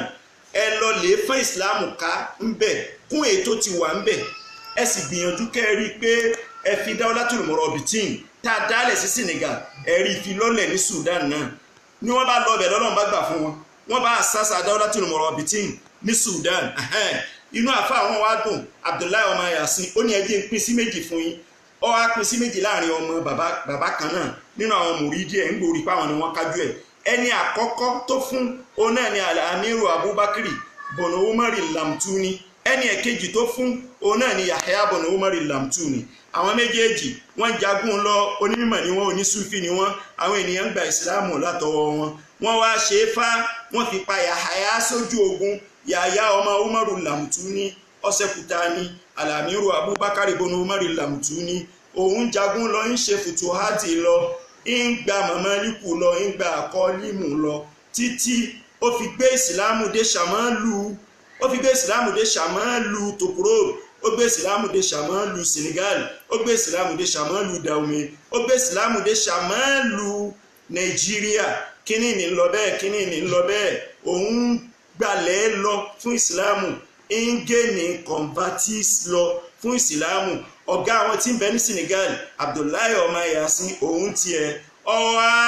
lọ sí Ṣàmálù Afirikia ó lọ continue expansion níbẹ̀ ó wá fi ọ̀kan nínú ọmọ kéwẹ́ tí ń jẹ́ Yusuf ọmọ Teshfin ó fi lélẹ̀ ńbẹ̀ wípé níwọ̀ dúró níbí ìwọ máa jẹ́ ọ̀gá fún wọn bí máa jẹ́ àmírù òun bá kó ó padà sí Senegal ìyẹn Abdullahi ọmọ Yasin Yusuf ọmọ Teshfin ń gbìyànjú lọ Ọlọ́run sì gbà fún Ọlọ́run fa àlùbáríkà síṣẹ́ ọwọ́ ẹ̀ òun lọ́wọ́ àṣàṣà Dawlatu Marrakesh ní 454 Hijriya Ọlọ́run wá pé léèyàn bọ́bá bẹ́ lọ́run lẹ́ẹ̀kan náà ní ọgbà nígbà ọjọ́ pé onímọ̀ ní onítàsọ́wúfù ni Ọlọ́run pé léèyàn débi pé gbogbo àwọn èèyàn ńláńlá ni wọ́n bá ní ìdìrànlọ́wọ́ ní tí wọ́n bá ṣe tágbára àwọn ọ̀bá ká ọ̀dọ̀ ẹ̀ ni wọ́n lọ òun ni wọ́n ò ní kọ́ wá ràn wọ́n lọ́wọ́ lápèjúwe ọkùnrin kan bẹ wọ́n pè ní Fonis ọba Kọ̀ṣtálà ni ìjà dú òun àti ọba Andalus ọ̀dọ̀ Yusuf ọmọ Teshfin lọ́lọ́ pé wá ràn wọ́n lọ́wọ́ lérí ọba Kọ̀ṣtálà ó sì ràn án lọ́wọ́ Ọlọ́run sì fàṣẹ sí tó ṣe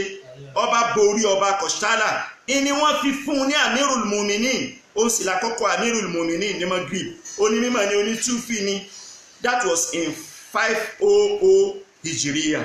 kíní ní ń continue bẹ́ẹ̀ hárí ìsìlámù fi ń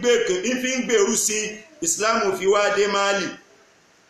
látọwọ́ àwọn onítàsọ́wúfò ni ìsìlámù fi dé Mamlakatu Songẹ́ látọwọ́ àwọn onítàsọ́wúfò ni ìsìlámù fi dé Ghana látọwọ́ àwọn onítàsọ́wúfò ni Ghana àdúgbò méjì ló wà ń bẹ àdúgbò kan bẹ Al-Hayyul Wathani àdúgbò táwọn òṣèbọ wà àdúgbò kan bẹ Al-Hayyul Islami Al-Hayyul Wathani mọ́sálásí tí ń bẹ ń bẹ méjìlá ni mọ́sálásí tí ń bẹ ń bẹ ẹyọkan ni Al-Hayyul Islami mọ́sálásí tí ń bẹ ń bẹ méjìlá ni ìgbà tí iṣẹ́ àwọn onítàsọ́wúfù iṣẹ́ Al-Amiru Abdurrahman bọ̀nà Umari Lamtuni tó gbé dáwà tó gbé wọ Ghana ìsìláàmù wá pọ̀ sí Ghana bẹ́ẹ̀ lọ pọ̀ sí ní Mali bẹ́ẹ̀ ni ìsìláàmù wá dé Bọ̀rọ̀nù ọmọ kí àwọn tá a wí ló mú ìsìláàmù lọ Bọ̀rọ̀nù nígbà ó dé Bọ̀rọ̀nù ẹni ọgbà ìsìláàmù lọ́wọ́ ẹ̀ òun náà ni Merume Jilme nígbà ọgbà ìsìláàmù tó wọ́kọ tí wọ́n fún ni Abdulkarim Merume Jilme òun ní bẹ lọ́ba ní Bọ̀rọ̀nú láti 1085 títí di 1097 ọdún méjìlá lólò. ìgbà tó kù ń bẹ̀ ọmọ rẹ̀ Dùnámà aláàkọ́kọ́ òun náà ó gba ìsìlámù lọ́wọ́ rẹ̀ ó débẹ̀ láti 1097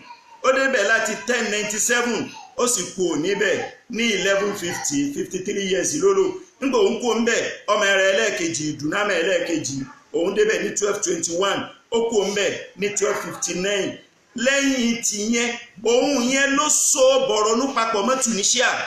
ẹ́mbásì Bọ̀rọ̀nú bẹ ní Tunisia. lẹ́yìn tirẹ̀ làwọn míì jẹ́ iná ló fi kan àwọn ọmọ Ìdírísù Àlómọ̀. tá a bá wo bí ìsìlámù ṣe wọ Áfíríkà iṣẹ́ ọwọ́ àwọn onímọ̀ Súfì ni. tá a bá wo bó ṣe wọ North Africa iṣẹ́ ọwọ́ àwọn onímọ̀ Súfì ni. tá a bá wo bó ṣe wọ West Africa iṣẹ́ ọwọ́ àwọn onímọ̀ Súfì ni. bí ìsìlámù ṣe wọ Nàìjíríà ńlá sọ́ọ̀nì Bọ̀rọ̀nú ló gbà wọlé láti Bọ̀rọ̀nú ní ìsìlámù ti kúrò níbẹ̀ ń ló ti lọ bó iná ló ti lọ Kánò. àwọn wo ló mú ìsìlámù lọ Kánò? àwọn wàǹgàrà tírèdà ni wọ́n 40 ni wọ́n. nígbà ìsìlámù dé Kánò wọ́n dé Kánò lásìkò ọba Àyàjí Àlíyàjí. láti Kánò ní ìsìlámù ti lọ Katsina. bí ìsìlámù ṣe ń kárí nù ní tó fi wá délẹ̀ Yorùbá látọwọ́ Mansa Musa lọmọ ọmọ Marijato. bàbá tó bí Mansa Musa ni wọ́n ń pè ní Abubakare Marijato. òun ló gba Mali kalẹ̀ lọ́wọ́ Ghana. ó gba Mali kalẹ̀ lọ́wọ́ Ghana ní 1240. nígbà ó yá tó di 1300 Marijato kú. nígbà Marijato kú ni wọ́n ń lo Mansa fáwọn ọba wọn ní Mali.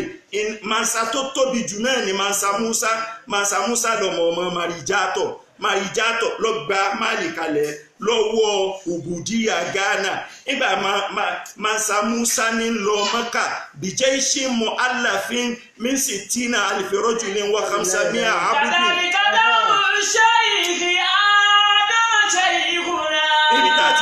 ibi tá a ti dúró ní. àdìbò wa sùnfìn yóò làwùrọ̀ ayò mustaqar. ẹ fún mi lómi.